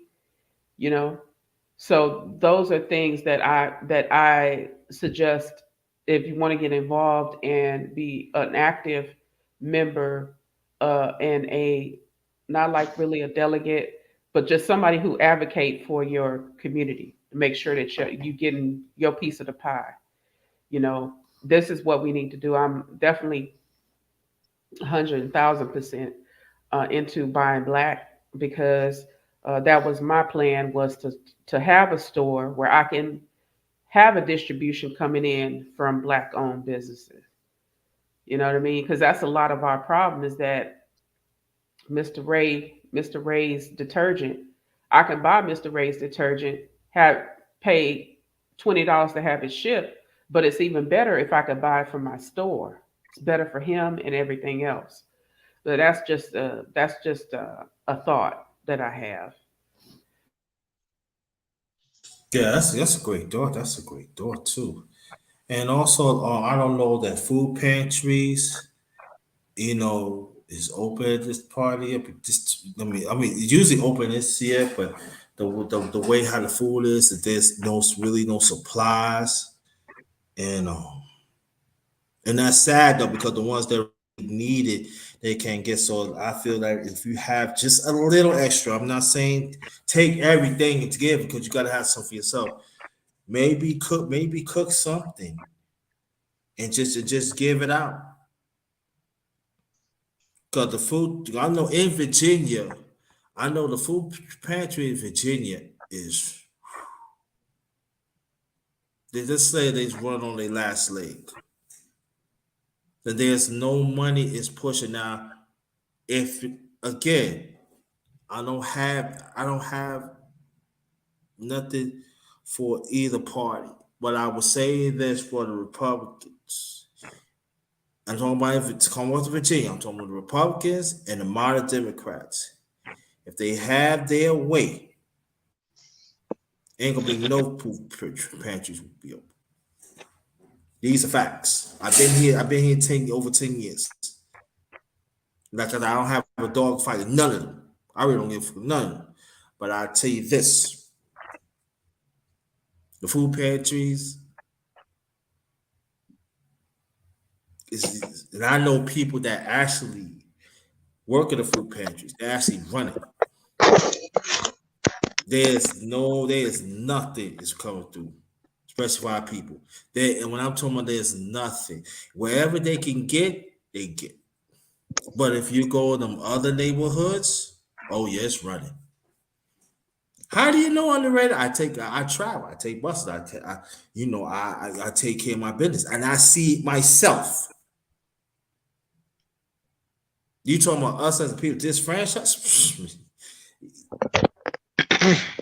Now you But need to but call our them people, out for our those. people, but I mean, but our people be in charge of it, but they don't even push. But that's I'm what I'm sorry, keep saying. this What the system. black churches, you calling them, they not getting it, because you can, as a church, you can. Lord have mercy. This is They why don't even nobody know. want to go to There's church. a church that It's useless. about 2 blocks from me, right? They give it out, but to their congregation, but not in the community though. No, it's supposed to be for the public. Right? It's supposed to be for the public. Right, exactly, right. Unless they But got a they, million congregants in their congregation. I mean, but no, No, it's that's supposed to be for the public. unfortunately, oftentimes what happens is it ends up being only for the congregation. And if you're not one of AME Baptist on Third Avenue Church's members, then you don't get to partake in the charity that's given, which is, like you said, why a lot of people don't go to churches. A lot of that also has to do with the 501c3 status, right? Even like I try to go into churches and tell people about financial education. Now, I don't hold the same beliefs, but I understand that Ms. Johnson is paying her 10% tithes every month or every week or every Sunday. 10% of her salary is going to, the church fund. Well, simple things like a charitable remainder trust, which would be taking 5% and giving it to the church and the other 5% and putting in a life insurance policy because it's going to multiply your dollars. And we all know Miss Jones is going to cross over that bridge one day to meet her maker. And when that 5%, which maybe over the course of 20 years was $20,000 out of her pocket, but when she dies, it turns into $100, $200, $300,000 for the church. It can actually make a difference in the church, so they can actually do things like afford to give out charity. But unfortunately, it doesn't even get listened to because the government put 501c3 status in their face.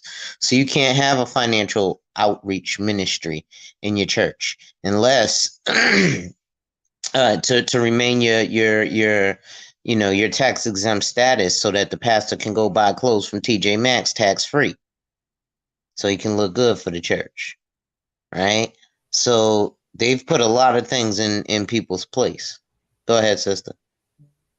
So that's a good point you made. So when you now when you I wanted to do a nonprofit with my friend, the family friend who has been doing community work for the last 50 years. Um, so to open up, is that the same? Is that a different 501c3 when we do a nonprofit? Because that's the point is to help the community children. Um, and if we're unable to, how does that work? Are you able to get the funding when you do that, or What funding are you speaking of? okay, this here's what she does. She's been having a program where she does after school, she does lunch, and like for holidays like Christmas or whatever, she'll have gifts for them. So I was saying that, well, maybe what she needed to do was just get a nonprofit, and that way she can get donations, and then that way people who donate can then write it off. Am I telling her correct?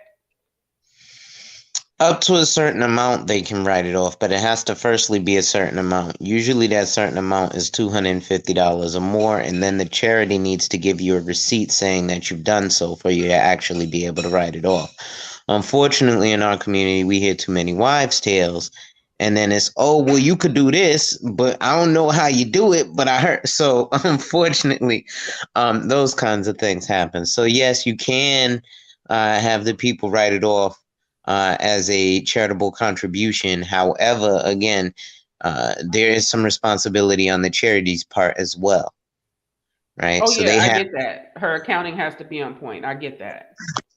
well, Yeah, not even. but She just has to be able to give receipts to the people who donate.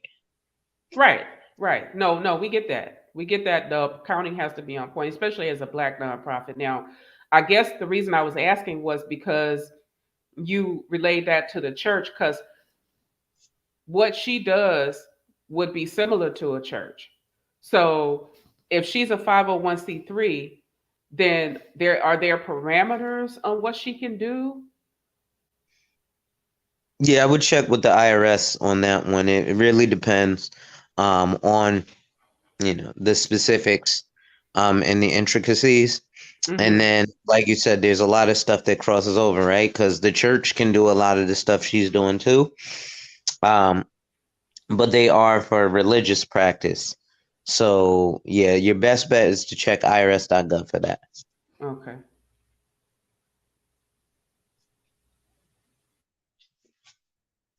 But like I said, you can still do, even with her being a charity, you can still do a charitable remainder trust the exact same way as you would with the church in terms of their taxable status. I'm not a tax preparer, so that's or an accountant, which is why I recommend you go to, an accountant for those specifics. Um, though technically I am a tax preparer because I have my PTIN, but I don't deal with like I don't deal with 1120s and K1s and so on and so forth. I'm usually just doing 1099s and 1040s.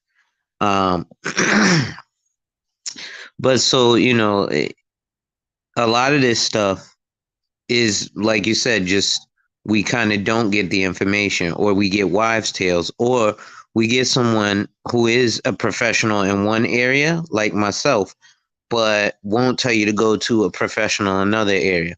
Tell me how many accountants I've had to argue with about things like a charitable remainder trust. You do taxes, I do financial services. We'll keep each specialization to its specialization, right? But that's the goal, is for us to partner together. And I've noticed in our community, especially if you're an accountant, you just think, a lot of our folks with accountants end up thinking they know it all, and then they end up fucking people over by joining Primerica and selling them term life insurance, which came from slavery, where the slave master said, buy term and invest the rest, meaning buy a 7 or 10-year term, and that's the useful life of one slave, and invest the difference in another slave. I'll give you guys the article in the back chat from a brother by the name of Michael Ralph, who's now at Howard University, who broke down that article. But yeah, if you're looking at a not-for-profit, it really depends on, the charter and all that good stuff, and what their purposes are, right? So when you're looking at a religious organization, that's a not-for-profit for religious practices and purposes, right? A not-for-profit is not going into business to not make money. You can make money as a not-for-profit. The idea with a not-for-profit is that any profit would go back into the business for charitable purposes, right? So let's look at Goodwill. We know Goodwill got a CEO who's getting paid buku bucks, right? Salvation Army has a CEO who's getting paid buku bucks. My brother was an assistant manager at Salvation Army. He was making $70,000 a year. Who's donating this to his salary, right? So we got to realize that just because it says not for profit doesn't mean we have to go out there and be completely bootstrapped. So one of the huge things is, from our communities, we need to support with our dollars. Right? I know we was talking about the whole vote thing yesterday. Votes don't matter. Votes is not support Black people. If you vote for someone, you did not support them. What you did was you made them popular with a vote. Support actually comes from our dollars, right? This is how a lot of politicians, this is why, as Black people, we always like, Obama did nothing for Black people. That's because Black people did nothing for Obama. Yes, we did. We voted for him. That was actually 18-year-old white kids who voted him in. But the reason he did nothing for Black people, because Black people did nothing for him. What do I mean when I say that? Well, we have to understand, America, that running a political campaign costs a little bit more than $0. Right?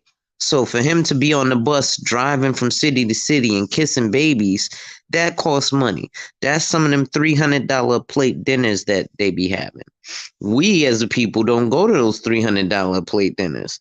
So we as a people might go to the PTA meeting, might go to the open town hall meeting, but we don't go to the portion of the meeting where the politician is like, hey, I need to stack up some bread. Well, this corporation just put $600,000 into my pocket. So now when I am elected, I'm going to look out for these people because they made it so that I can afford to do something. When I went to the hood to get support, everybody was like, well, I may vote for you. In fact, I'm Trina and I'm Saucy Santana, and I'm going to put out a song that says, get your booty to the poll. No voting, no vucking. But that I voted sticker did nothing for us as a people, because we as a people, again, did nothing for that politician. So you got to understand it's a quid pro quo world, right? To scratch my back, I scratch yours. And for politicians, we have to scratch their backs first so that they can get into the position to be able to battle on our behalf. This is why Asians ain't worried about affirmative action, but they sure enough got the Asian hate crime bill. Is that because their community had dollars? Well, let's look at the Hispanic community when the black community was going crazy. How come Goya's sitting with Donald Trump? Well, Goya, a multi-billion-dollar conglomerate company, went to Donald Trump and said, write this bill, because we have dollars to tell you that, and we'll consider giving you our vote. What did the contract with Black America get from Ice Cube? Vote for us, and we'll consider sitting down with you to talk about your little contract with Black America. They voted for this man, Jim Crow Joe, because back in the 60s, they nicknamed him Jim Crow Joe, which is, so how is he less racist than the other guy? But two birds of the same, or two wings on the same body, right? So he got 89% of our vote. He still has done nothing for black people. He ain't gonna do nothing for black people. Kamala Harris said out of her mouth, no, I'm not going to do anything specifically for black people.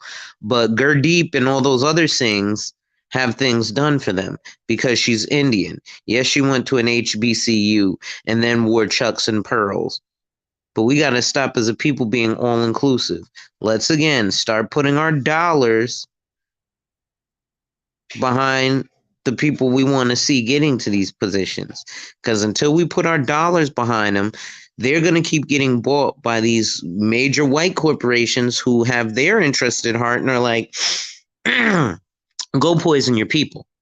And then we wonder why they turn around and we call, oh, he's a sellout, he's a coon.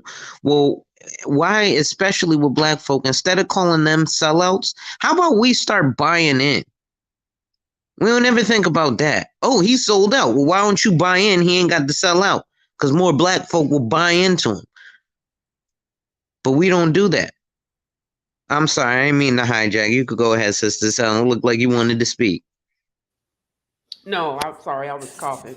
But no, you're right. You're absolutely right on that. I still participate in the political process. I don't have any money. Well, I do go, I volunteer. I found out what's going on. I want to open a grocery store. Now I speak with the mayor. She's like, "Oh yeah, I'm all about community development. We got to come in with money. You got to come in with money. That's just the bottom line. And the more money the black community can galvanize, then we can wield that sword and go in and say we want a black hate crime bill, or we get more life insurance, like you said. Then it won't be so. The life insurance companies will be on these policemen's back who love to bully. You know. So it just boils down to the almighty dollar. That's really and that's what we need to work on is recycling the dollars like we used to during segregation. Unfortunately, we did better.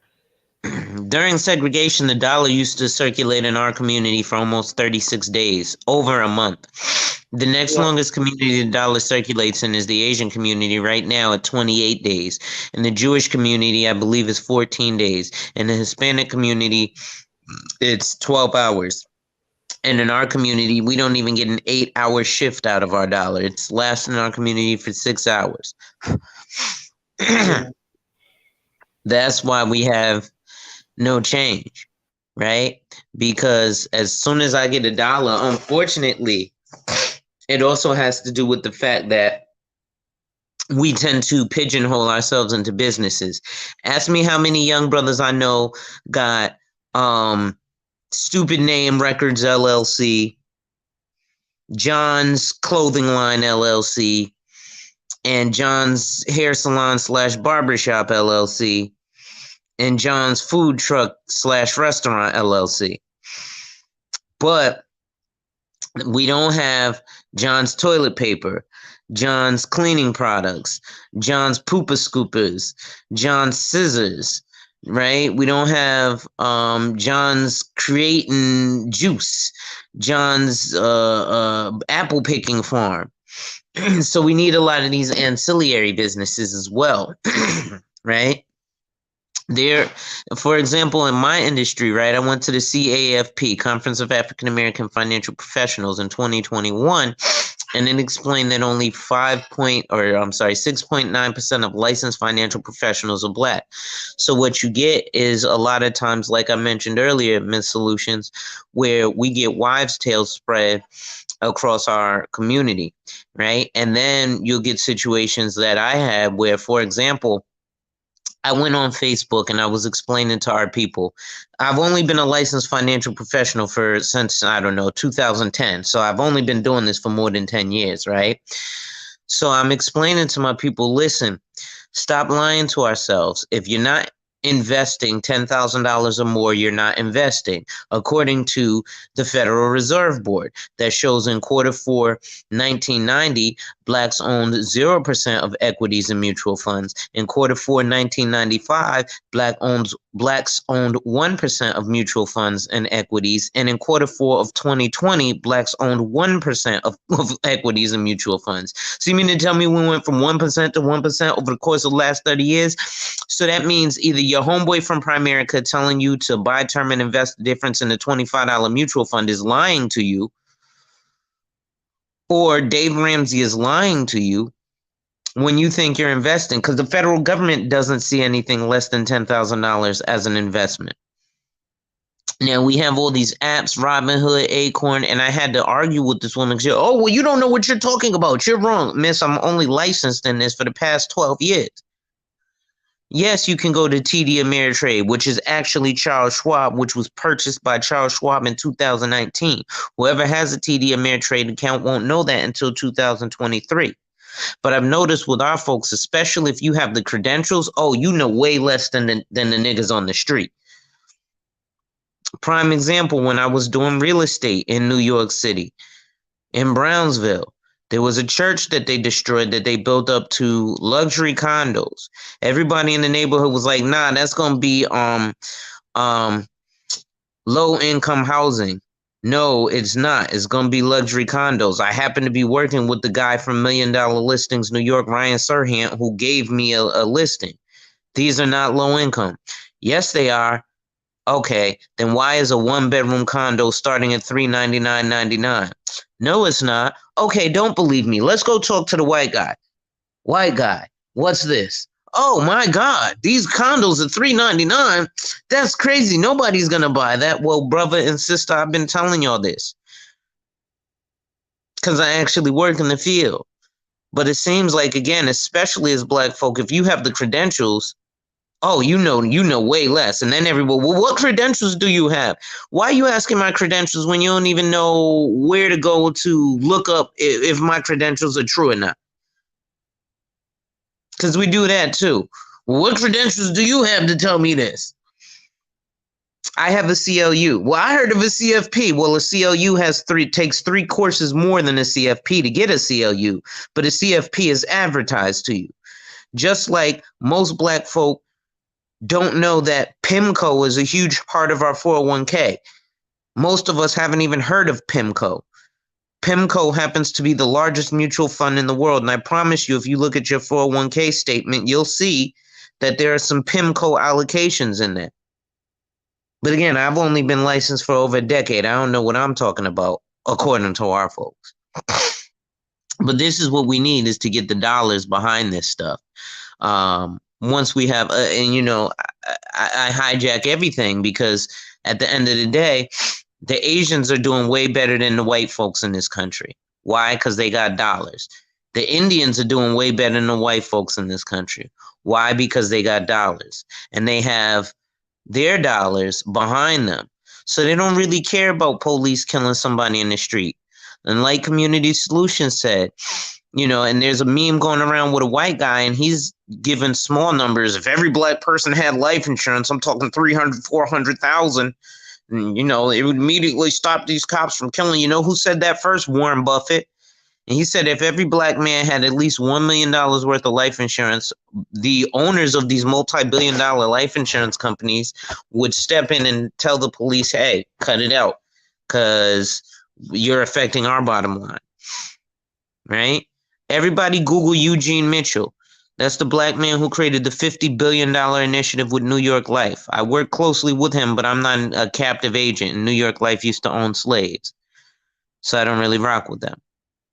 But his goal was to get 200,000 black families to get $250,000 worth of life insurance or more.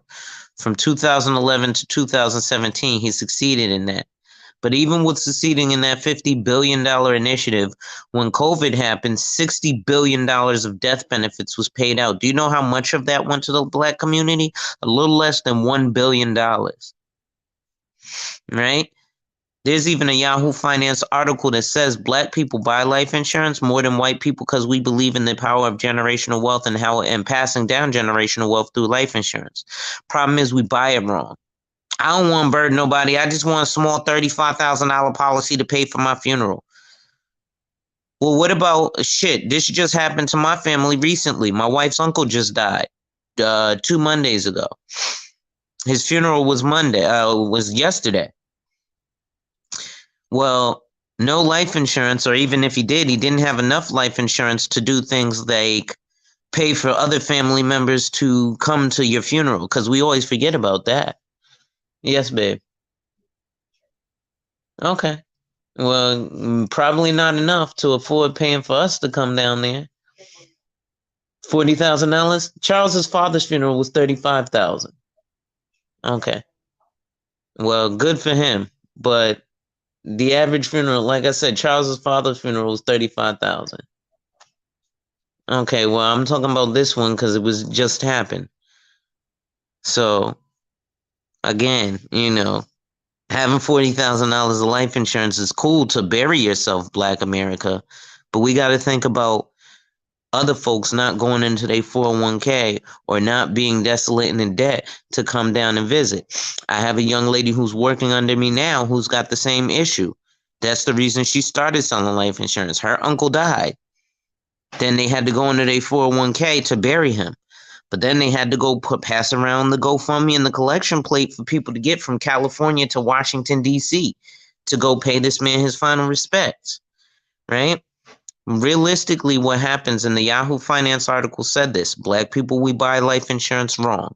So on average, white people will do what is called multiplying your income, which if you're buying life insurance, that's what you want to do. You want to identify and protect your lifestyle. Rule of thumb is 20 years of your lifestyle.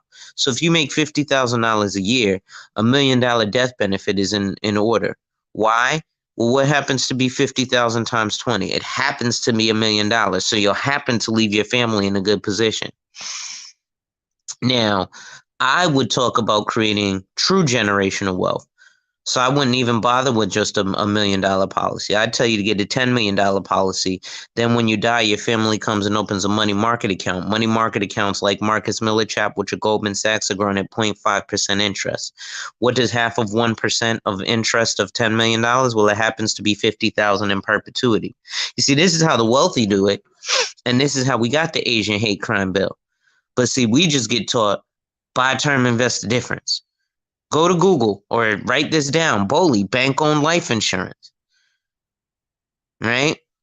You'll notice that your job has COLI, corporate-owned life insurance, because I see Black people all the time. I got it through my job. The life insurance through your job is for your job to replace you, not to give your family any money. There's a 2009 Michael Moore documentary about it. 2011, Rick Perry got indicted for it. The guy from Texas, I think his name is Rick Perry. He got indicted for trying to do life insurance policies on the senior citizens who were lunch ladies. His thought process, well, they're going to die inside the next decade, and when they die, that'll be a bunch of income for the Texas government. So we get COLI, corporate/company-owned life insurance. Why do you think all these rappers keep dying every November? It just so happens to be around the corporate time for corporate tax accounting. It also, dudes are like, oh, get out of here with your spooky theories. How come no rock and roll artists are dying? Because rock and roll artists don't talk about murder, death, killing on their songs. right? So when we have rappers who talk murder, death, kill in all our songs, and then you get a COLI policy on them, a corporation-owned life insurance, and their album goes triple wood, it's easy for you to spend another $50,000 and hire the Hasidic hitman.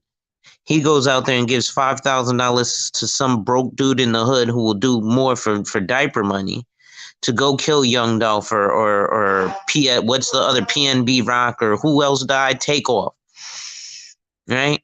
So now these guys die. Their album went triple wood, so the record label isn't recouping. So let's say they spent $2 million in total. They're going to get $100 million back because they got corporate-owned life insurance, right? Like I said, look at bank-owned Plus, life people insurance. like me who don't know their music gonna go and watch the video or whatever. Yeah, You know what I mean, to see what they were about. So that's more money. So that's the more revenue. downloads and stuff. Yeah. Yeah, I did the same thing. I was like, let me listen to some of this guy's music now that I heard about him. And I mean, every song sounds like. So I'm like, okay, Ebonics 2022.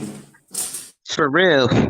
I'm like, at least with our Ebonics, you could at least hear someone saying words, right? Now it's just like syllables. It sounds like they speaking in tongue.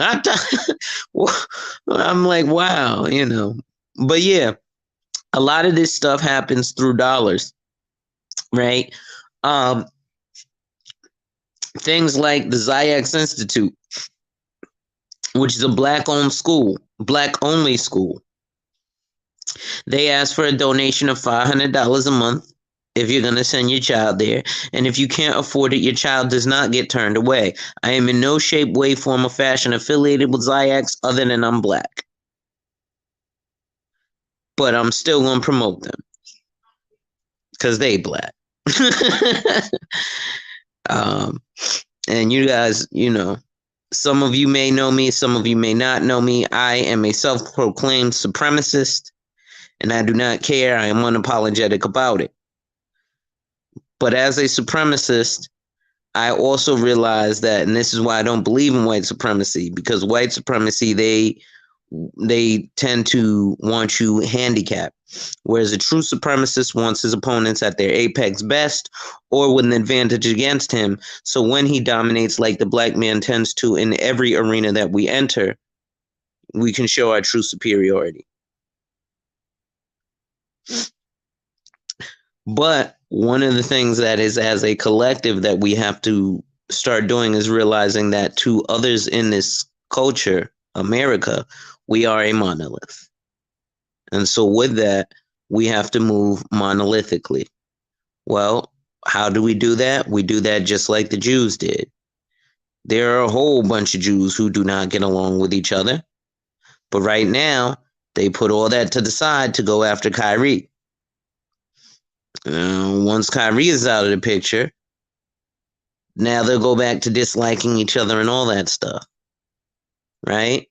But even when it comes to stuff like mating and dating and relationships, you don't see the Jewish guys running out there congratulating the Jewish player who's sleeping with all the Jewish women, right? You also don't see the Jewish quote-unquote player or the guys who aren't the Jewish players being like, well, you can't tell the women not to date the Jewish player. No, they come together as Jewish men and they ostracize the Jewish player. If you 26 and Jewish and you ain't married and rich, the men think there's something wrong with you. They ain't bigging you up for sleeping with 14 women and then having 15 babies that you can't afford and saying, see, these women need to choose better. No. What they're doing is they're coming together collectively. You get out of line as a Jewish man, they tar and feather you. You get out of line as a Jewish man, you're out of the community. You get out of line as a Jewish man, you don't get to have the benefits of doing business with us. We're not going to big you up. We're not going to say Russell Wilson could have done better than Sierra. Right? I've even known Jewish guys who have dated black women. Guess what? They get ostracized out of their community. You can't swirl if you're a Jew. You stick to your own. Ain't no race mixing with them. If and you do, you lose your benefits. Mm. Yeah, yeah. And also, um, oh shoot, I lost my train of thought. You got so deep on me there. But But Sorry. no, go ahead. I'll go after you, community, no, because you I have go to say, underrated. You no, got your thought. You I go gotta ahead. say, this. There is some good black people that be on code that we have to respect to, we have to protect. I gotta say that because there I know there are some of us we do act on, we do act on it and we do protect, but those are the ones that's not being talked about, and we need to bring light to that. We got to do that. We got to do that. And then I leave the God community solutions because I gotta type some. I gotta text some. Go ahead. Um, no, I was just gonna say that um, it's okay to push for if your ability is athletic or music, but I think we need to be more into pushing like Brother Hall here, financial planning, accounting, medical doctor, nutritionist, stuff like that in our community. Uh, because, like you said, now as knowledgeable as you are, there's people that question you, like like they know more than you. I can't profess to say that I know more than you. You know what I mean? This is your profession. You've been doing it for a while, Right. so it's like what I noticed too is we just got to get away from the culture of promoting dysfunction. And like you said, you go listen to these rappers now, and it's like, all foolishness and rubbish. At least back in the day, as best as they could, they were talking some positivity. You know, back in the day. Oh yeah. No, there was some form of positivity, but even then, it really wasn't. It was, in my day, it wasn't really that positive. What we also have to realize is we've morphed things, right? Curtis Mayfield's music morphed into, Tupac's music. Tupac's music now morphed into the Migos music because, Curtis Mayfield was really, art imitating life. He was telling you what was going on back then, right? Then, you move forward Curtis Blow, where he was kind of telling you what was going on there. Then you move forward Curtis Jackson. Well, he was just kind of, doing craziness. Now you move forward. I don't know if any of these young boys are named Curtis at all, but, now it's just the amalgamation of, the last 30 years of what my generation was talking about, right? Because my generation was drug dealer music. Well, there's only but so many drug users, so now we have drug user music where the kids are wanting to use the drugs as opposed to sell the drugs. But even in that, right, like you said, community solutions, we tend to like the dregs of society, right? And then we don't even like the complexities that come from behind that. I can't tell you how many men I know, I'm 38 years old, who have been selling cocaine since I was 16 years old, and have not successfully sold a kilo's worth of cocaine in the last 22 years. However, they will call themselves the Hood El Chapo, and they will get praised for, eating off of $4 a day because they stretch $900 across their arm, as if that money doesn't have to go to someone outside of our community for their re-up money. What they don't tell you is, and you can actually go to Google and see this, if you type in Colombian cocaine cartel life insurance, You'll find a December 10th, 2002 article from the New York Times, Moscow Times, Washington Post, as well as from the archives of the federal government, where it shows that 5 Colombian cocaine cartel members hid $80 million of drug money in life insurance policies.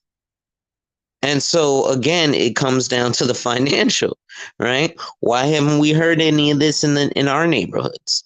But we heard about Young Thug and the other rapper and the other 27 guys getting indicted collectively with $1 million. Now, if you do the math, 28 guys divided by $1 million is 35 grand a head. So they could have all gotten a job at McDonald's and been just as comfortable, if not better. Well, Yeah, maybe they exactly. wouldn't have. Yeah. I'm sorry. Go ahead. Oh no, I didn't mean to cut you off. Go ahead, finish your thought. Oh, so I look at that and I realize that there's something as to why we foster the drugs of society. All right. Now, yes, there is that innate tribalism. So there's always going to be battles back and forth. And unfortunately, due to them usurping our culture, we don't know whom we are of, right? So yes, the Hutus and the Tutsis may never ever get along, or if you're Cambodian or Cameroonian, you might not get along with someone who's Nigerian, just because those are different countries, right? And then you'll have nationalism. So I understand that as well. But that's one more thing that I think American blacks need to start. We got to get our head out of the dirt and stop being North Koreans. And what I mean by that is we need to learn what's going on in the rest of the world. And we don't. We tend to know what's going on here, and that's about it.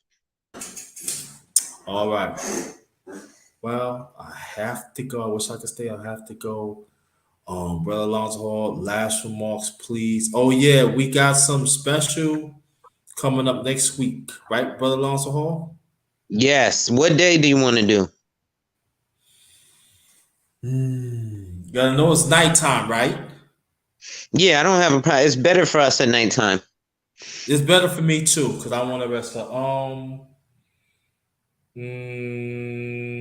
Let's do it. Let's shoot for next Thursday, 10:30. Thursday night, 10:35. That works for me. Yeah, because then Thursday night football will be off and all that. Yeah, that's what I'm saying. We're gonna do it. Yeah, I can't. So I would, but I got to take care of some things.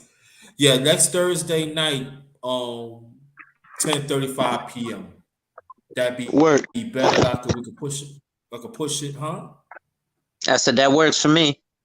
Yeah, we could both push it on our channels, and we can also you can get Brian on. It's gonna be us three, and they're gonna have some stuff that deal with taxes. I'll probably mix in some questions here and there, but I'm letting you know right now.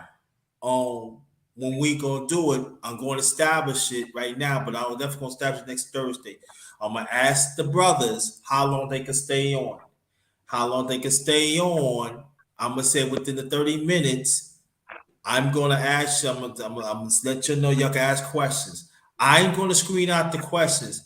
If the questions is not appropriate with the topic, I'm not answering it.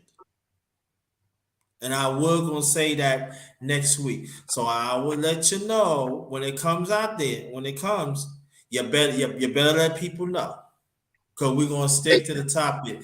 And there are some stuff about taxes and other stuff that we need to know about, especially the holidays come up. It's all about saving our community. So me and Alonzo, we gonna talk. I mean, I brought the info. I said it was the idea. It was the idea I throw out, and he agreed on it. Then the next time after that, we're gonna do a chopper. But I feel was more important, especially in this space. Y'all gonna get information that is free. And I would advise y'all to tell people to come on, to be in the chat. Get your pencil, paper, or pen, whatever. Get this information down because you're not going to get it nowhere else. If we said we're going to advocate for our people, it's part of it. And that's all I'm saying. Go ahead, brother Alonzo. Last remarks, please.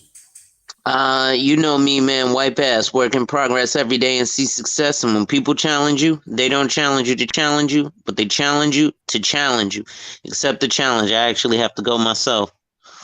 All right, thank you. We keep in contact. Sister Community Solutions. As always, I enjoy the panel, and I'm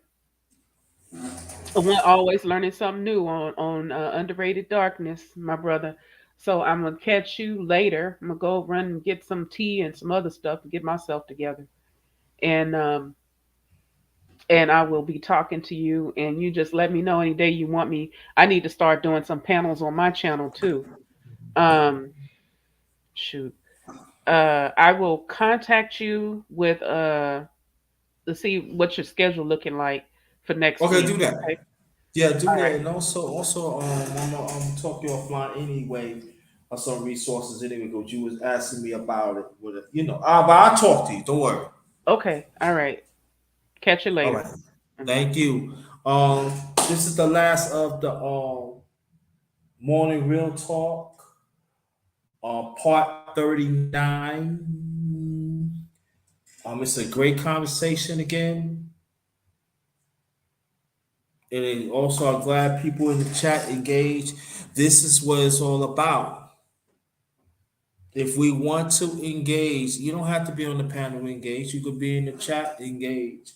We gotta make time. If you can't make time, please make sure to share this out and hit the rewind and listen to it. Share this out. It's very important. It's all good. Have fun and everything. It's cool. Nothing wrong with that. I like to have fun too. I can tell. I'm a funny. I can tell a joke too, but sometimes we have to get to the nitty gritty help ourselves and help our own people. Because the time is ticking. It's getting done. Yeah, no.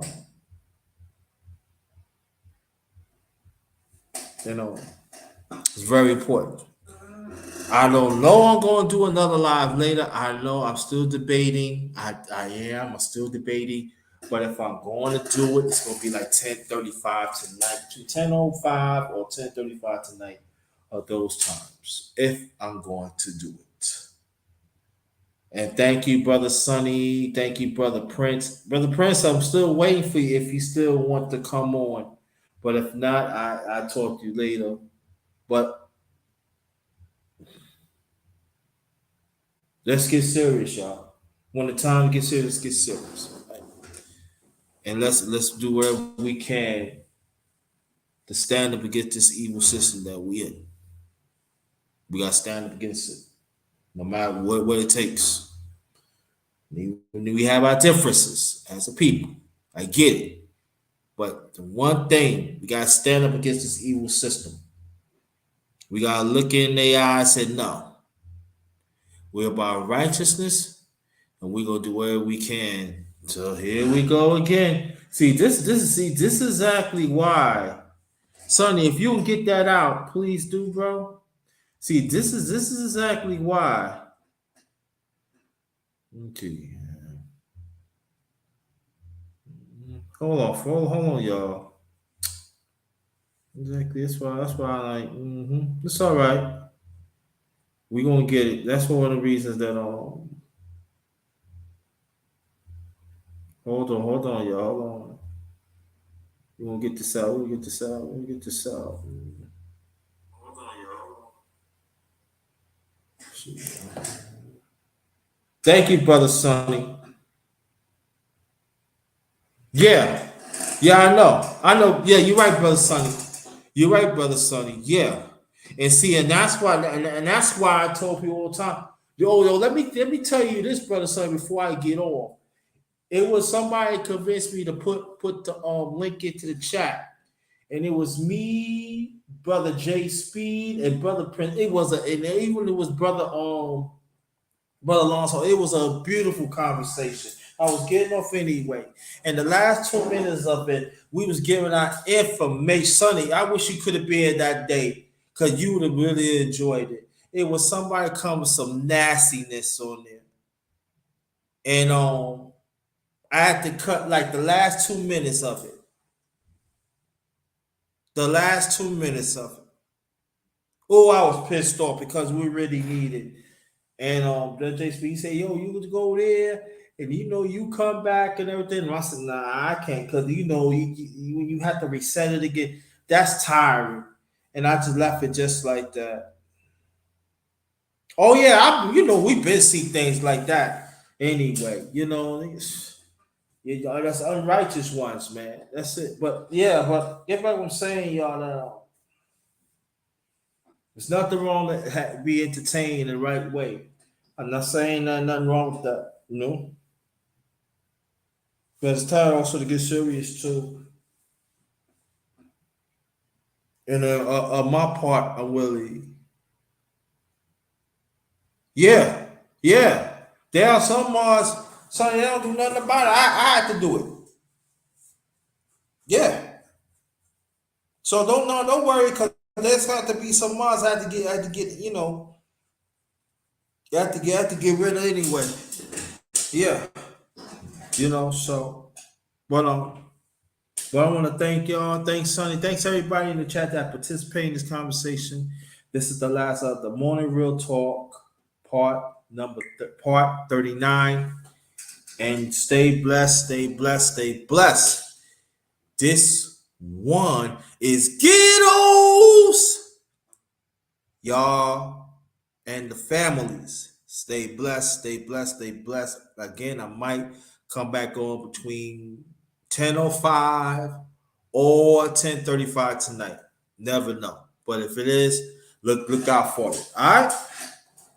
Ghettos, good afternoon. And again, stay righteous and blessed. Peace.